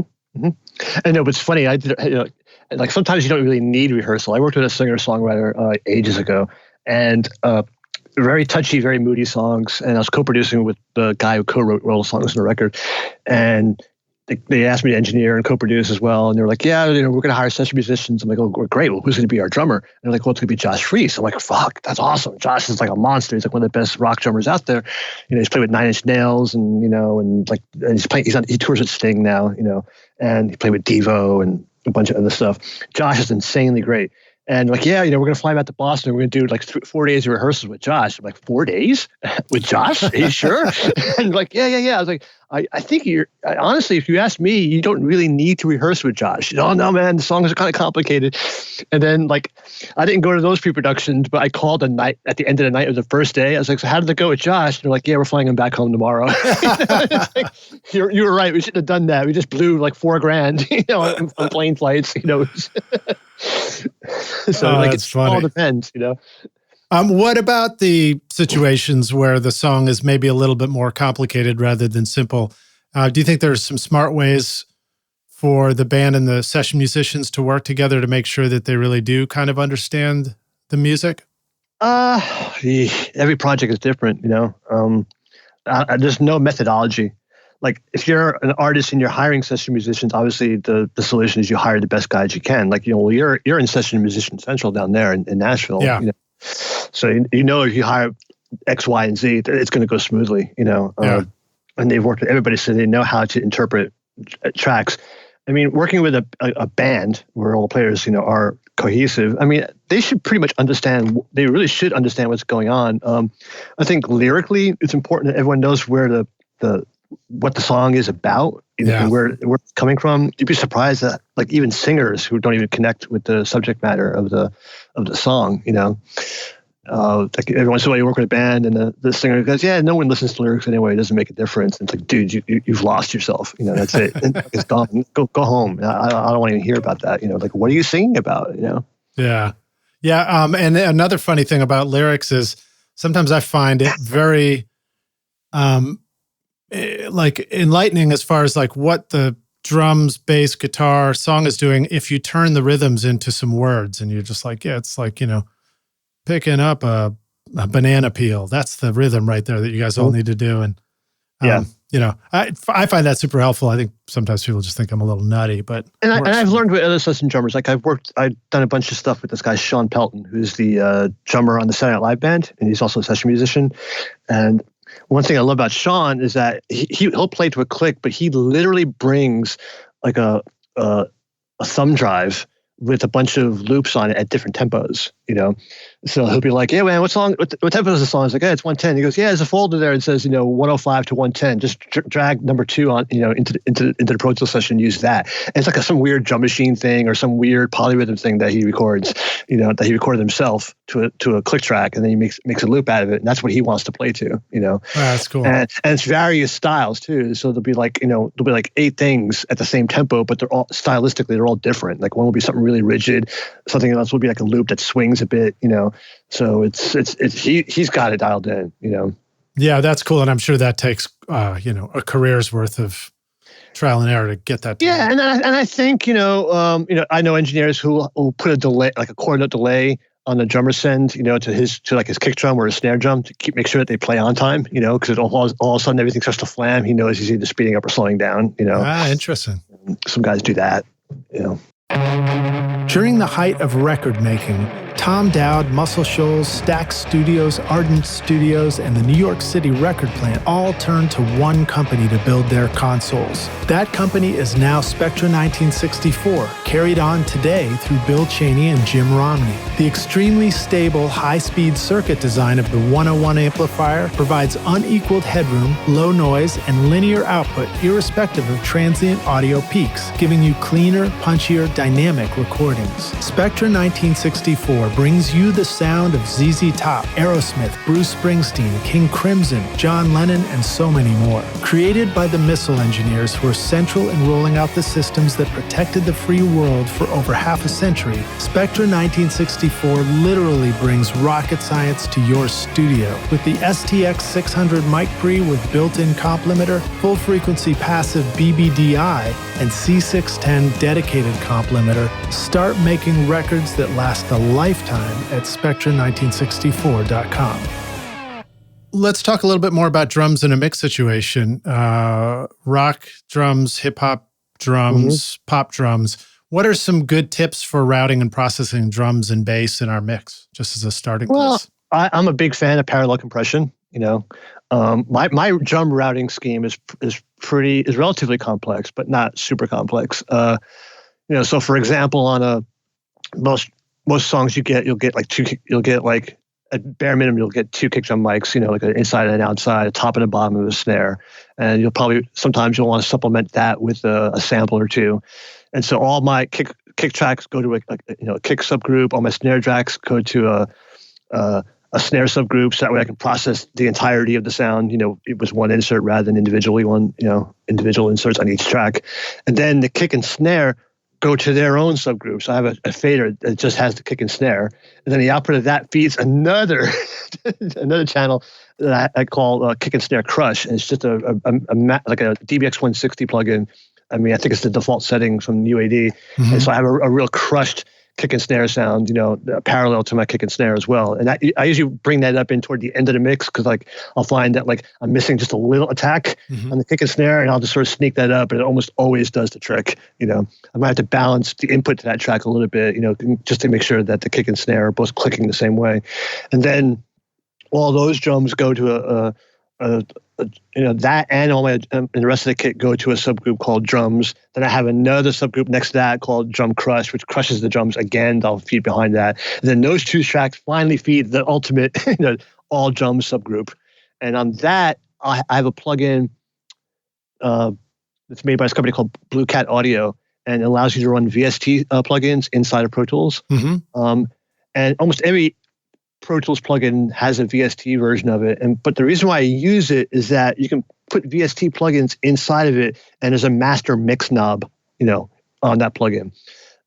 So I can, and the reason why I do that is if in the middle of a mix, and I'm like 3/4 of the way through, and someone says, "Hey, let's flange the drums," in the second chorus, since I've got a master drum subgroup with that plugin on it, I can put a flanger plugin inside of the Blue Cat Audio plugin, and then just use the mix knob and dial it in, rather than punching it in with a bypass button, which could cause a click. Or if I just want to subtly flange the drums, I can do that. Or if I just want to subtly distort the drums in one spot, all I got to do is put that plugin in there and then just blend it in when I need it with automation and take it back out. Fascinating. So you would just write an automation move for like an instant, yeah, the mix knob from the left all the way to the right, and then all the way back to the left, kind of thing. Exactly. And because it's you're turning a knob, you're not getting an instantaneous, insert or whatever, and it's not going to click. That comes in very, very handy. That's fascinating.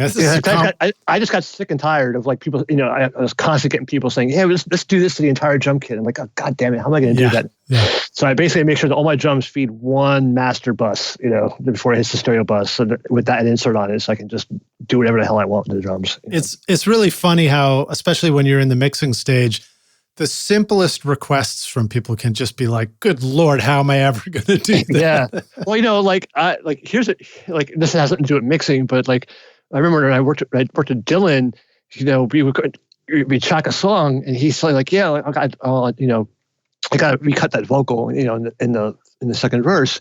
And Dylan tracks live in the room with the band, everybody's playing together, the amps and all.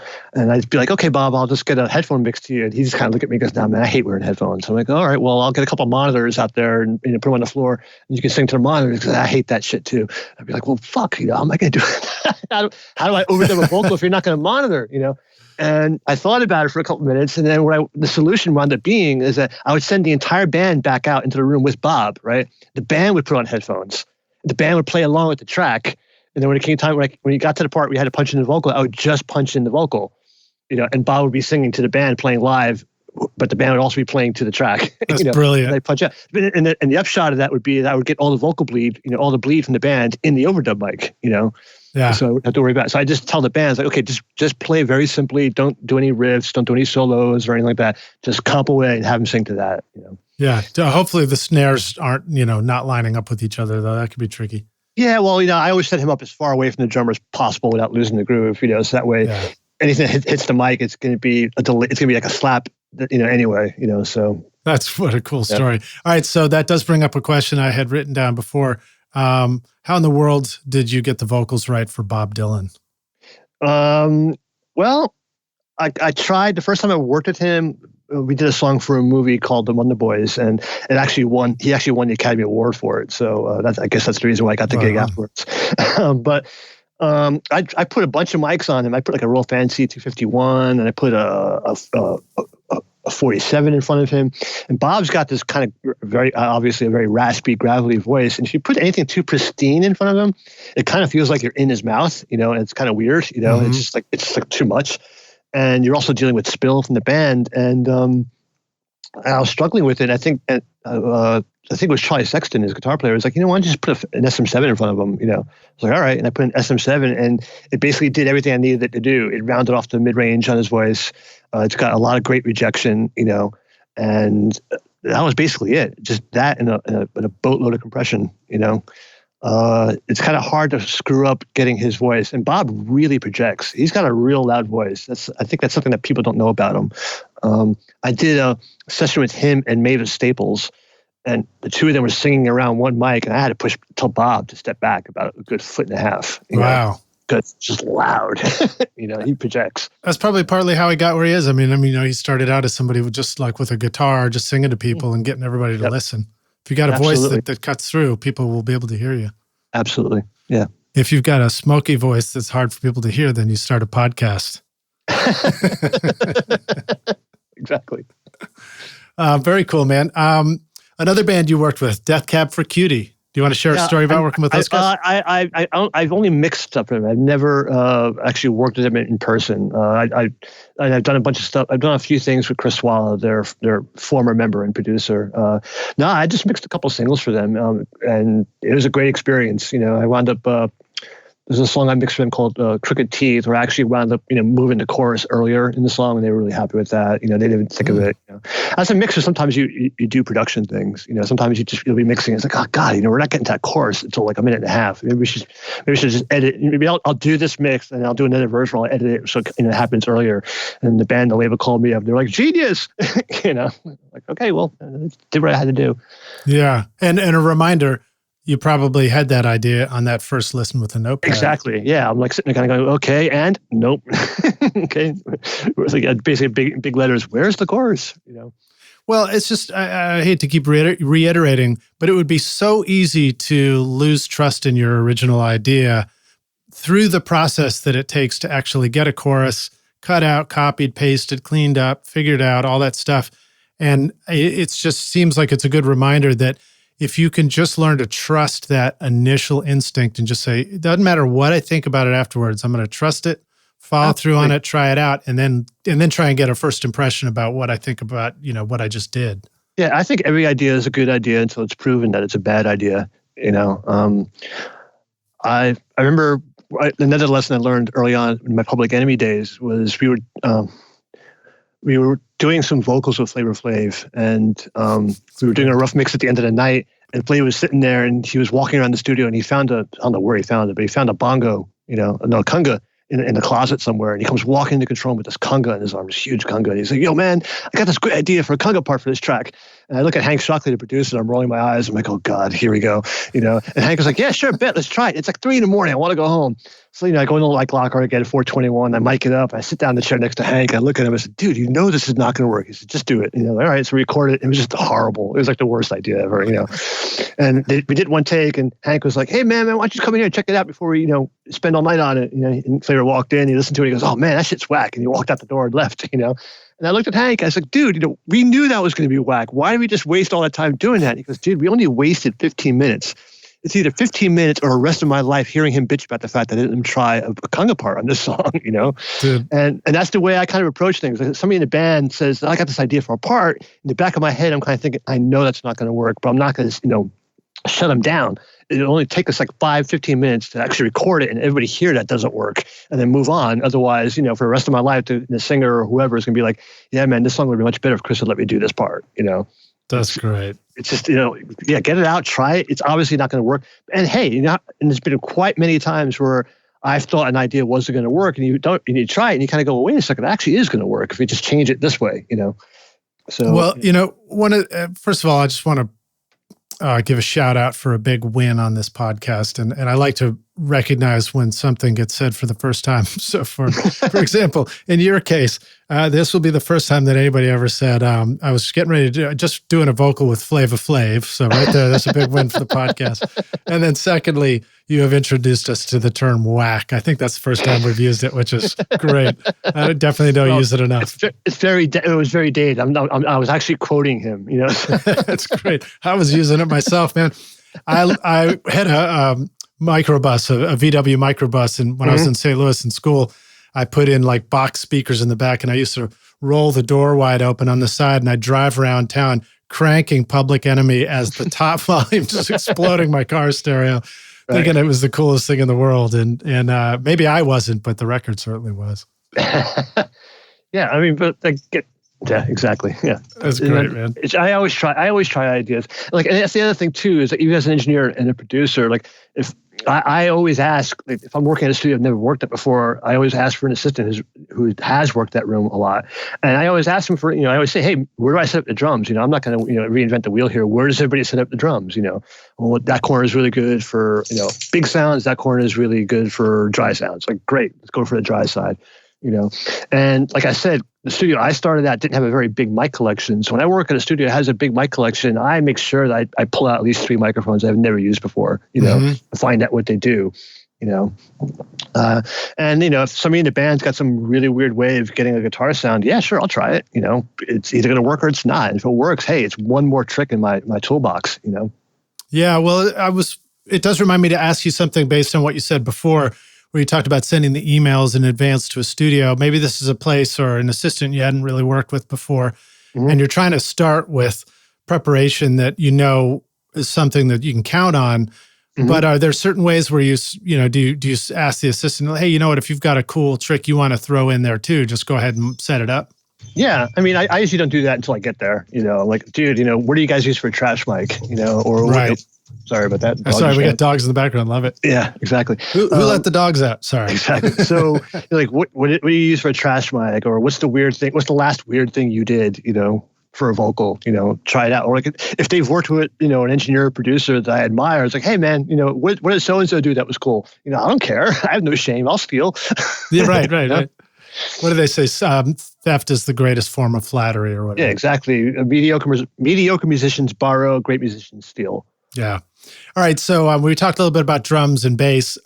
Share a good tip for mixing 808 or like deep bass on records and getting that right. Or let us know the challenges we're likely to run into to watch out for. Well, with subtones, I always found the trick is a little bit of subtle saturation or distortion, that to add a little bit of mid-range to the top that really isn't that noticeable, but you'll hear through a smaller speaker. Mm-hmm.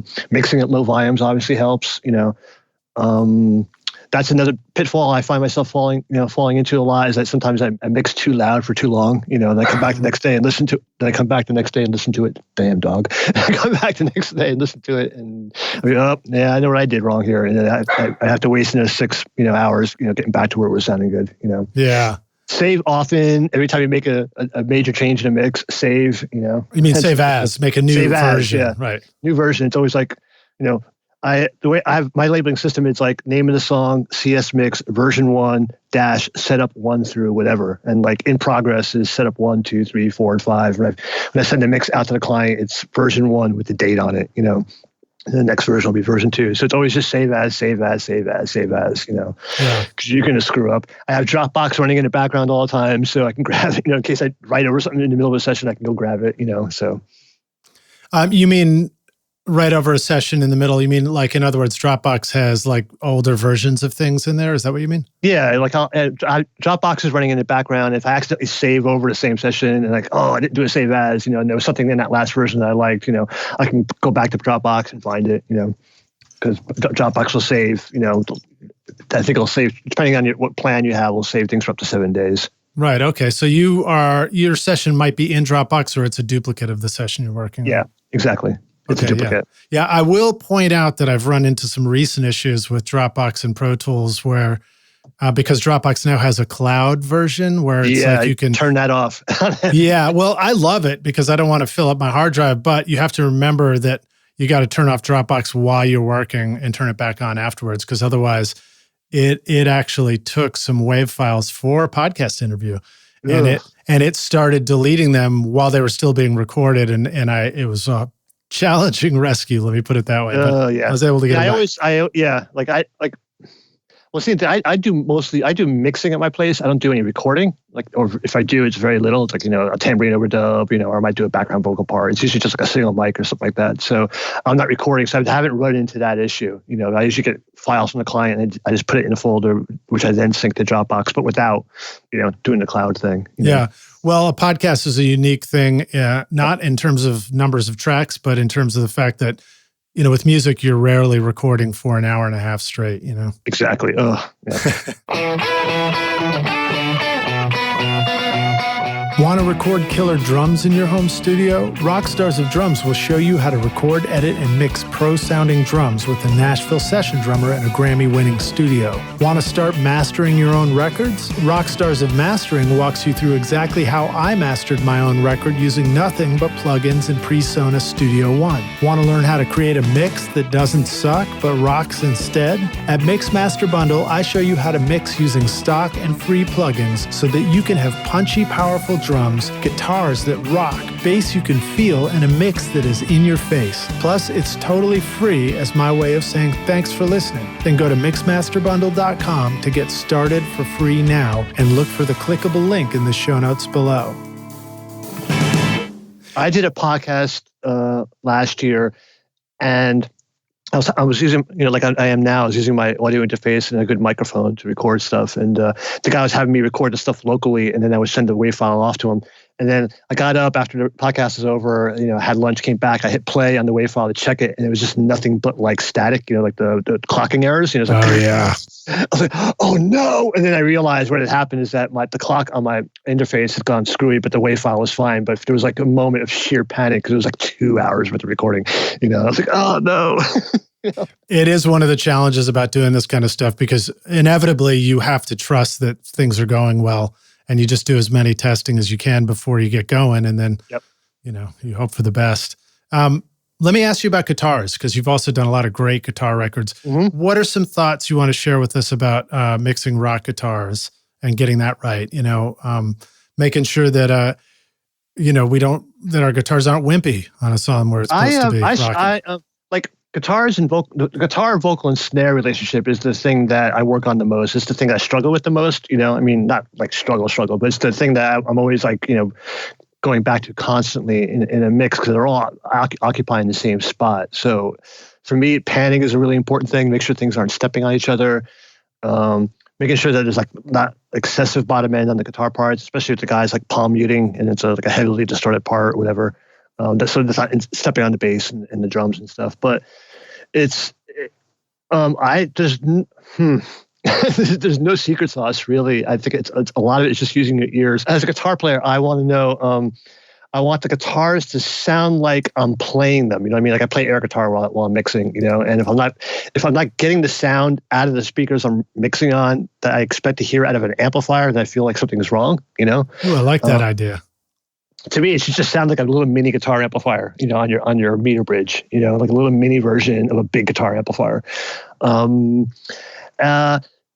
don't know. I do a lot of reference, listening to reference mixes. I listen to the band's prior recordings to make sure I'm not taking them too far out if the band has other records. And to me, it's like finding a space for the guitars to live in is not frequency-wise is one thing, but like depth-wise and like what kinds of reverbs and delays you use. I mean, you can't go wrong with like a short delay on the guitar, like an eighth note delay or, a 16th note delay. But like I usually find I use like small, tight rooms, to put the guitars in a space. Because like if you turn off the left speaker, if you have a guitar panned hard right and you mute the left speaker, you want to hear something in the right. It doesn't have to be like really loud. You want to hear like there is another guitar somewhere. So you want to hear like a little bit of a room in the right speaker if you mute the left. Almost as if it was bleeding into the other mics. Yeah, exactly. Be careful with. I love hard panning my guitars left and right, but sometimes that can bite you in the ass. When you drop it into mono. So I kind of pull things in just a little bit. I really am into like hard left and right, but that can really screw up with like reverb returns and stuff because everything is just sort of piling up on the extreme sides, and there's nothing in that in between spot between mono and full stereo. So I try to find like if there's rhythm guitars and lead guitars and acoustic guitars and pianos, it's just finding that panning balance.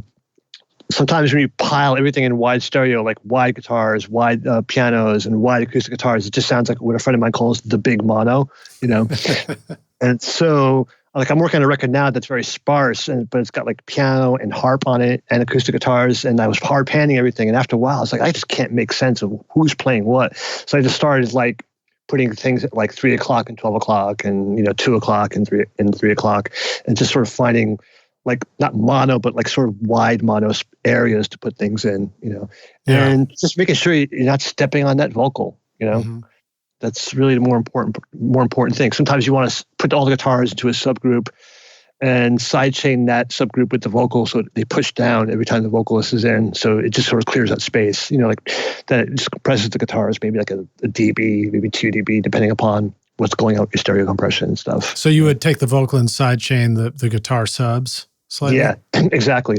Or if you want to get really, really, really tricky, you can use like a multi-bus compressor and then sidechain the guitars, using only the high mid band, from like 1K to 5K, so that you're not losing all the guitar, but you're just clearing out that spot, for the vocal. Yeah. It's so great that there's so many tricks for so many things to do. And it's a reminder too, like you just got decades of trying stuff to know which tools to pull out of your tool Dude, if I bag. had this stuff back when I was making Public Enemy records, oh my God. It's like I sit there, I sound like an old man, like, yelling at a cloud, it's just like, you kids don't know what it's like to make loops. You don't know what Yelling at a cloud. The old Simpsons meme, old man yells at cloud. Yeah. Now I'm yelling at a cloud, but it's just the Dropbox cloud. Exactly. Awesome, man. Well, so I think we're rolling up on the finish line here of the podcast. Yep. Is there anything you want to say before we close about the stereo bus in your mixing? Any advice for us there? Oh my God. My stereo bus has so much stuff living on it. I don't use it all at once, but I got lots of stuff on my inserts ready to go, just to try things, everything from extreme limiting to EQs to tape saturators to tape simulators, nothing is really off limits, but I generally don't kick in that stuff. I have a limiter on my bus. I think I used the Isotope Ozone. As a limiter, and it's only there just to cap things. I have it like the threshold set at like -1 dB, and I have that on at the beginning of the mix just to, keep me from distorting things as I get going. But then I pull things back. But then once I get the rhythm track going, actually the most important part of wisdom I can really impart is get to the vocal as quickly as possible. Like I've been doing this long enough where I don't, like most people say, like get a static mix going and then dive into the details. Like I've been doing it long enough. I really don't need to do that. I just listen to a rough mix. I know what's going on in the back of my head. I know how to make space for stuff. But for me, it's like once I get the drums, bass, and the main chord instrument, whether that be a keyboard or a guitar or electric guitar or acoustic guitar, I try to get that vocal in as quickly as possible because that's going to define how much room you need to make for everything else. So I get the rhythm section going. I pump in the vocal. I do a real quick treatment on the vocal. Like I'll just put a compressor on it, add some top end, notch out any weird hump frequencies, add a little short reverb, maybe a short delay, and then I build a mix around that, And then usually about 2/3 of the way through the mix, like I'll get an idea for a better vocal treatment, but now I don't have to worry about making space for it, because I've already taken that into account. So to me, it's sort of like the quicker you can get to a final mix, as it were, or a relative balance of everything, the better off you'll be. Because I recently have discovered in like the last 2 years that I actually enjoy doing revisions for artists because they're easy to do. You'll have it's so much easier to come in on a mix that's completed and go like, oh yeah, that vocal's a little too loud, or yeah, that needs a little delay, and so much. And it's actually more fun. You get a little more creative and stuff like that. You feel so productive too. You feel more productive. So to me, like this light bulb went off my head. I was like, well, shit. Why don't I just get to a final mix faster? I mean, let's not sweat sweat the details at the beginning, like clean up your kick drum and gate things and get rid of noise on bass tracks and like clean things up as you need be. Things that need to be cleaned up. But get to that final mix as quickly as possible. Like get faders up, get rocking. Like get a quick rough mix going. And if everything just sounds really dull, then just add some top end on the master bus just to push you into that area faster, and then kind of get a mix going as quickly as possible, do some rides and put it away, So I tend to only spend maybe 4 to 6 hours on a mix, because I just want to get it done. Unless the track is obviously very problematic, or it's very complex, But if it's a simple like 2 bass guitar, drums, vocals kind of a thing, get that mix done as quickly as possible because it's so much easier to come back the next day and say, oh yeah, this is what's wrong. This is what needs to be worked on. What was I thinking when I did that? Because if you're banging your head against the wall on a mix for 8 hours, you're just going to lose the plot. And when you come back the next day, there's going to be so much going on that you've done to it that you have to undo. I'd rather be doing things than undoing things. Yeah, I love that. And you've used that expression, lose the plot, a couple of times, which is a good one. Yeah, it's a good British one. I love that one. That's groovy. A quick question that just comes to mind, sample rate for sessions. Any thoughts on, the sample rate, the bit depth that we might want to consider making our records in? Well, honestly, it's weird. I just did a record. I don't want to mention the guy's name because I don't want him to get mad at me. But like I did a record where the tracks came in and it was recorded at 88.2, and the sample rate was it was 88.2, and the bit depth was 32-bit. And I racked my head around it. I was like, as far as I know, there are no 32-bit converters out there. So like, why did you do that? It's a big waste of space. But generally, like the human ear can only hear up to 24K. I think if you're looking to conserve track space, if you're starting out and you got a low powered computer, I think it'd be fine at 48. But when I receive files that are recorded at the lower sample rates, like 44 and 48, I just immediately convert everything. I immediately double the sample rate in the mix. I'll convert everything. So if it comes in at 44, I bring it up to 88.2. If it comes in at 48, I convert everything to 96K. Because I think everything, when you're mixing in the box, everything just sounds better at a higher sample rate. Because you can find YouTube videos that talk about this in more detail. But if you take a sine wave, for example, at 10K, and you put Decapitator on it or any distortion plugin, and if you do this at a sample rate like a really high one, let's say like 192, and you add on a shit ton of distortions, you'll see that the overtones go way beyond the range of human hearing. It goes way up to 32K or something like that. You get all these overtones. Now, if you're doing that at a lower sample rate at 10K and you add a lot of distortion to it, the plugin can't hear above 24K because of the Nyquist frequency. So as it's generating all these upper harmonics, mathematically they get rounded down, and you'll see you'll be getting all these really weird harmonics below 10K because they're basically the frequencies that are above the Nyquist frequency are folding down. Right. And that's and they're not that loud, those weird overtones, but you do that across all these tracks, especially if you're using tape simulators or anything that's adding a little bit of color or harmonic distortion. It's going to make things sound a little bit weird. So when you when you're mixing in the box at a higher sample rate, like a high res frequency, 96 or whatever, those harmonics stay intact, even though you're not hearing them. They're not getting folded down, into the audible spectrum. Yeah.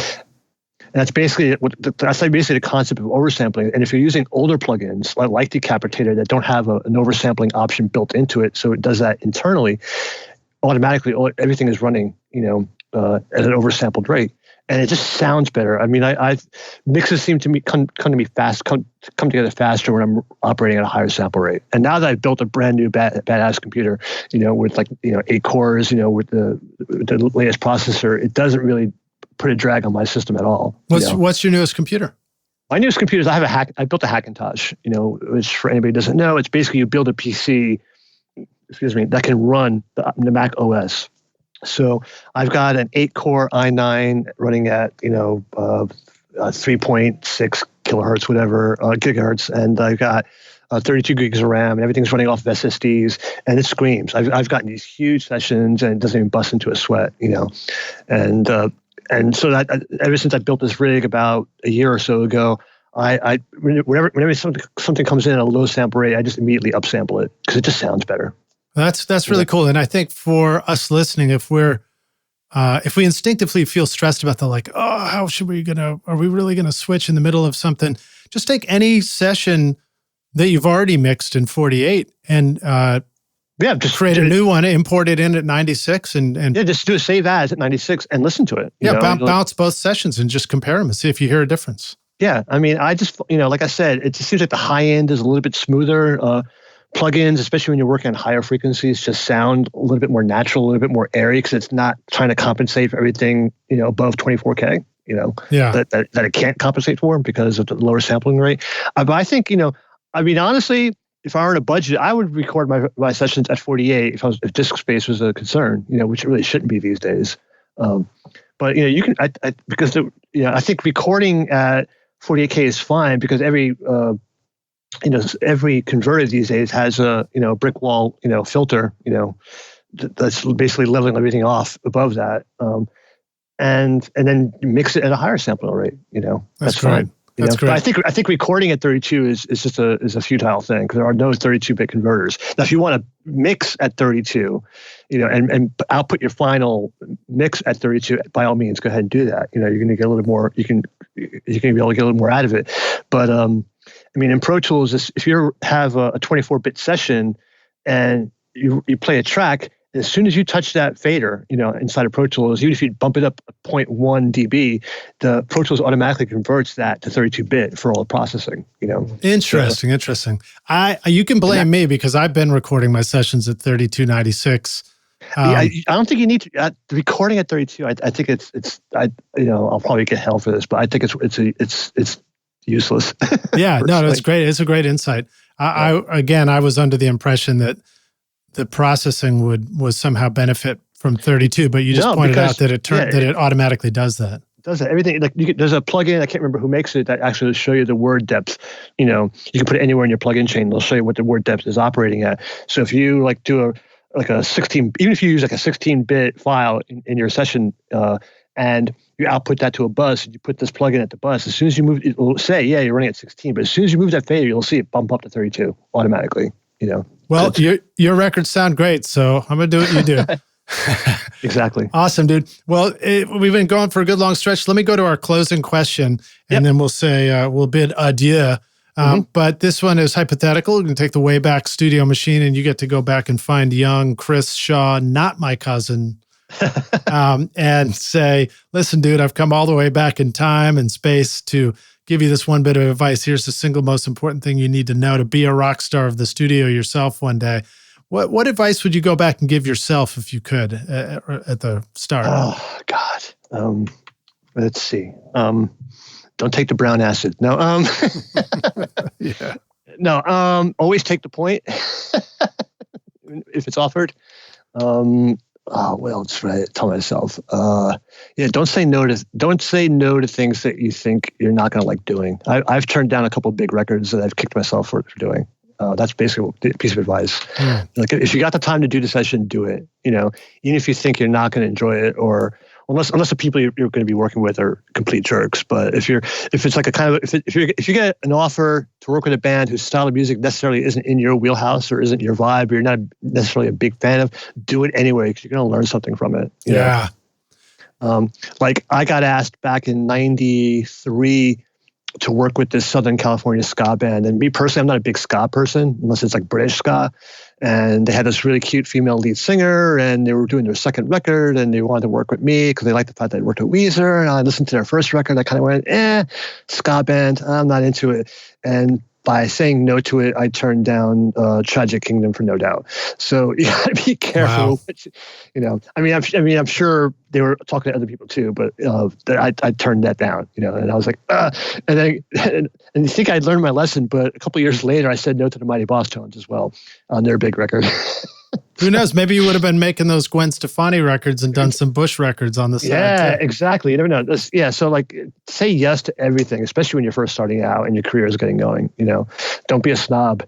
Absolutely. And I learned that. Even if you get the demos from the band and you're not too sure if you like them or not, go check them out, meet with them, because what you're hearing on the demos may be completely misrepresenting what the band is all about. I agree with you. I prefer not to hear a demo. I'd much rather hear the iPhone recording in the rehearsal space. Yeah, I did a record for this band called Jack Drag, and when they sent me the demo tapes, they were really murky and moody, and I was like, what? Yeah, they were kind of psychedelic sounding. I was like, I'm not just sure if I want to do this record. It's kind of outside of what I like to do.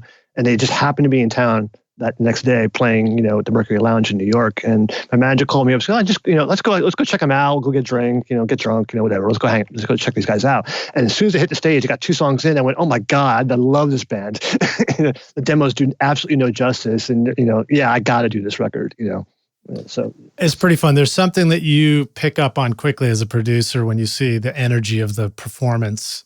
Yeah. And you can tell when there's something you want to capture that maybe you hadn't heard captured yet.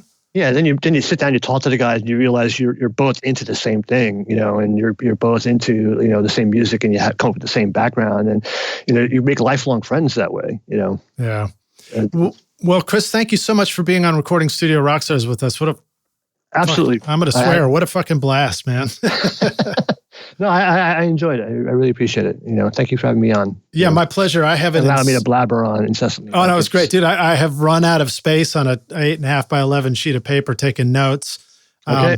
But I thought I would reiterate 2 things you mentioned just in case somebody, Rockstars listening are like, what was that thing you talked about? So 2 plugins you brought up. One was Stereo Mono Iser, which is super cool. It's a program. It's a program. Okay, great. Yeah. And that'll run on a Mac, or is that PC only? It's a Mac. I mean, everything I do is on a Mac. Okay, all right, groovy. And then another one was the Blue Cat VST wrapper. It's called Blue Cat Audio Patchwork. Yeah. Okay, groovy. All right, cool. And then let the Rockstars know how they can find you online and if they need to reach out to you to make their next hit record? Yeah, it's simple. It's www.chrisshawmix.com. That's my website. And there's an email address there you can contact me on. My manager's number's on there. I've got blog posts. I got music up there, bio, stories and stuff like that, pictures, and, have at it. Yeah, and you got a great discography on there. And then Rockstar's Reminder, I took a bunch of the discography and made a video playlist for you. So you can just click through in the blog post, show notes, and go start listening to the records. And Chris, thanks, man. Look forward to seeing you in person and hanging out again soon. Will do. All right, man. Talk soon. Cheers. Yep. Cheers. Thanks so much for listening to Recording Studio Rockstars. If you enjoyed the show and want to help make it better, then please share this episode with your friends on social media and leave a rating and review on iTunes to help the podcast reach more rock stars like yourself. You can click directly over to iTunes or go to rsrockstars.com/review for an easy explanation. And remember to hit the subscribe button to keep up with weekly episodes. And if you're ready to make your best record ever now, then head over to Recording Studio Rockstars Academy, where you can start with my free course at mixmasterbundle.com. And if you want more free content from Recording Studio Rockstars, all you have to do is go to rsrockstars.com/email. Again, that's rsrockstars.com/email to enter your name and email, and I'll keep you in the loop with articles, videos, podcast updates, and even free gear giveaways for your studio. Just look for the link in the show notes below. Thanks so much for listening, and thanks for being a rock star. I'm Lyd Shaw, and this is Recording Studio Rockstars. Now, go make great music.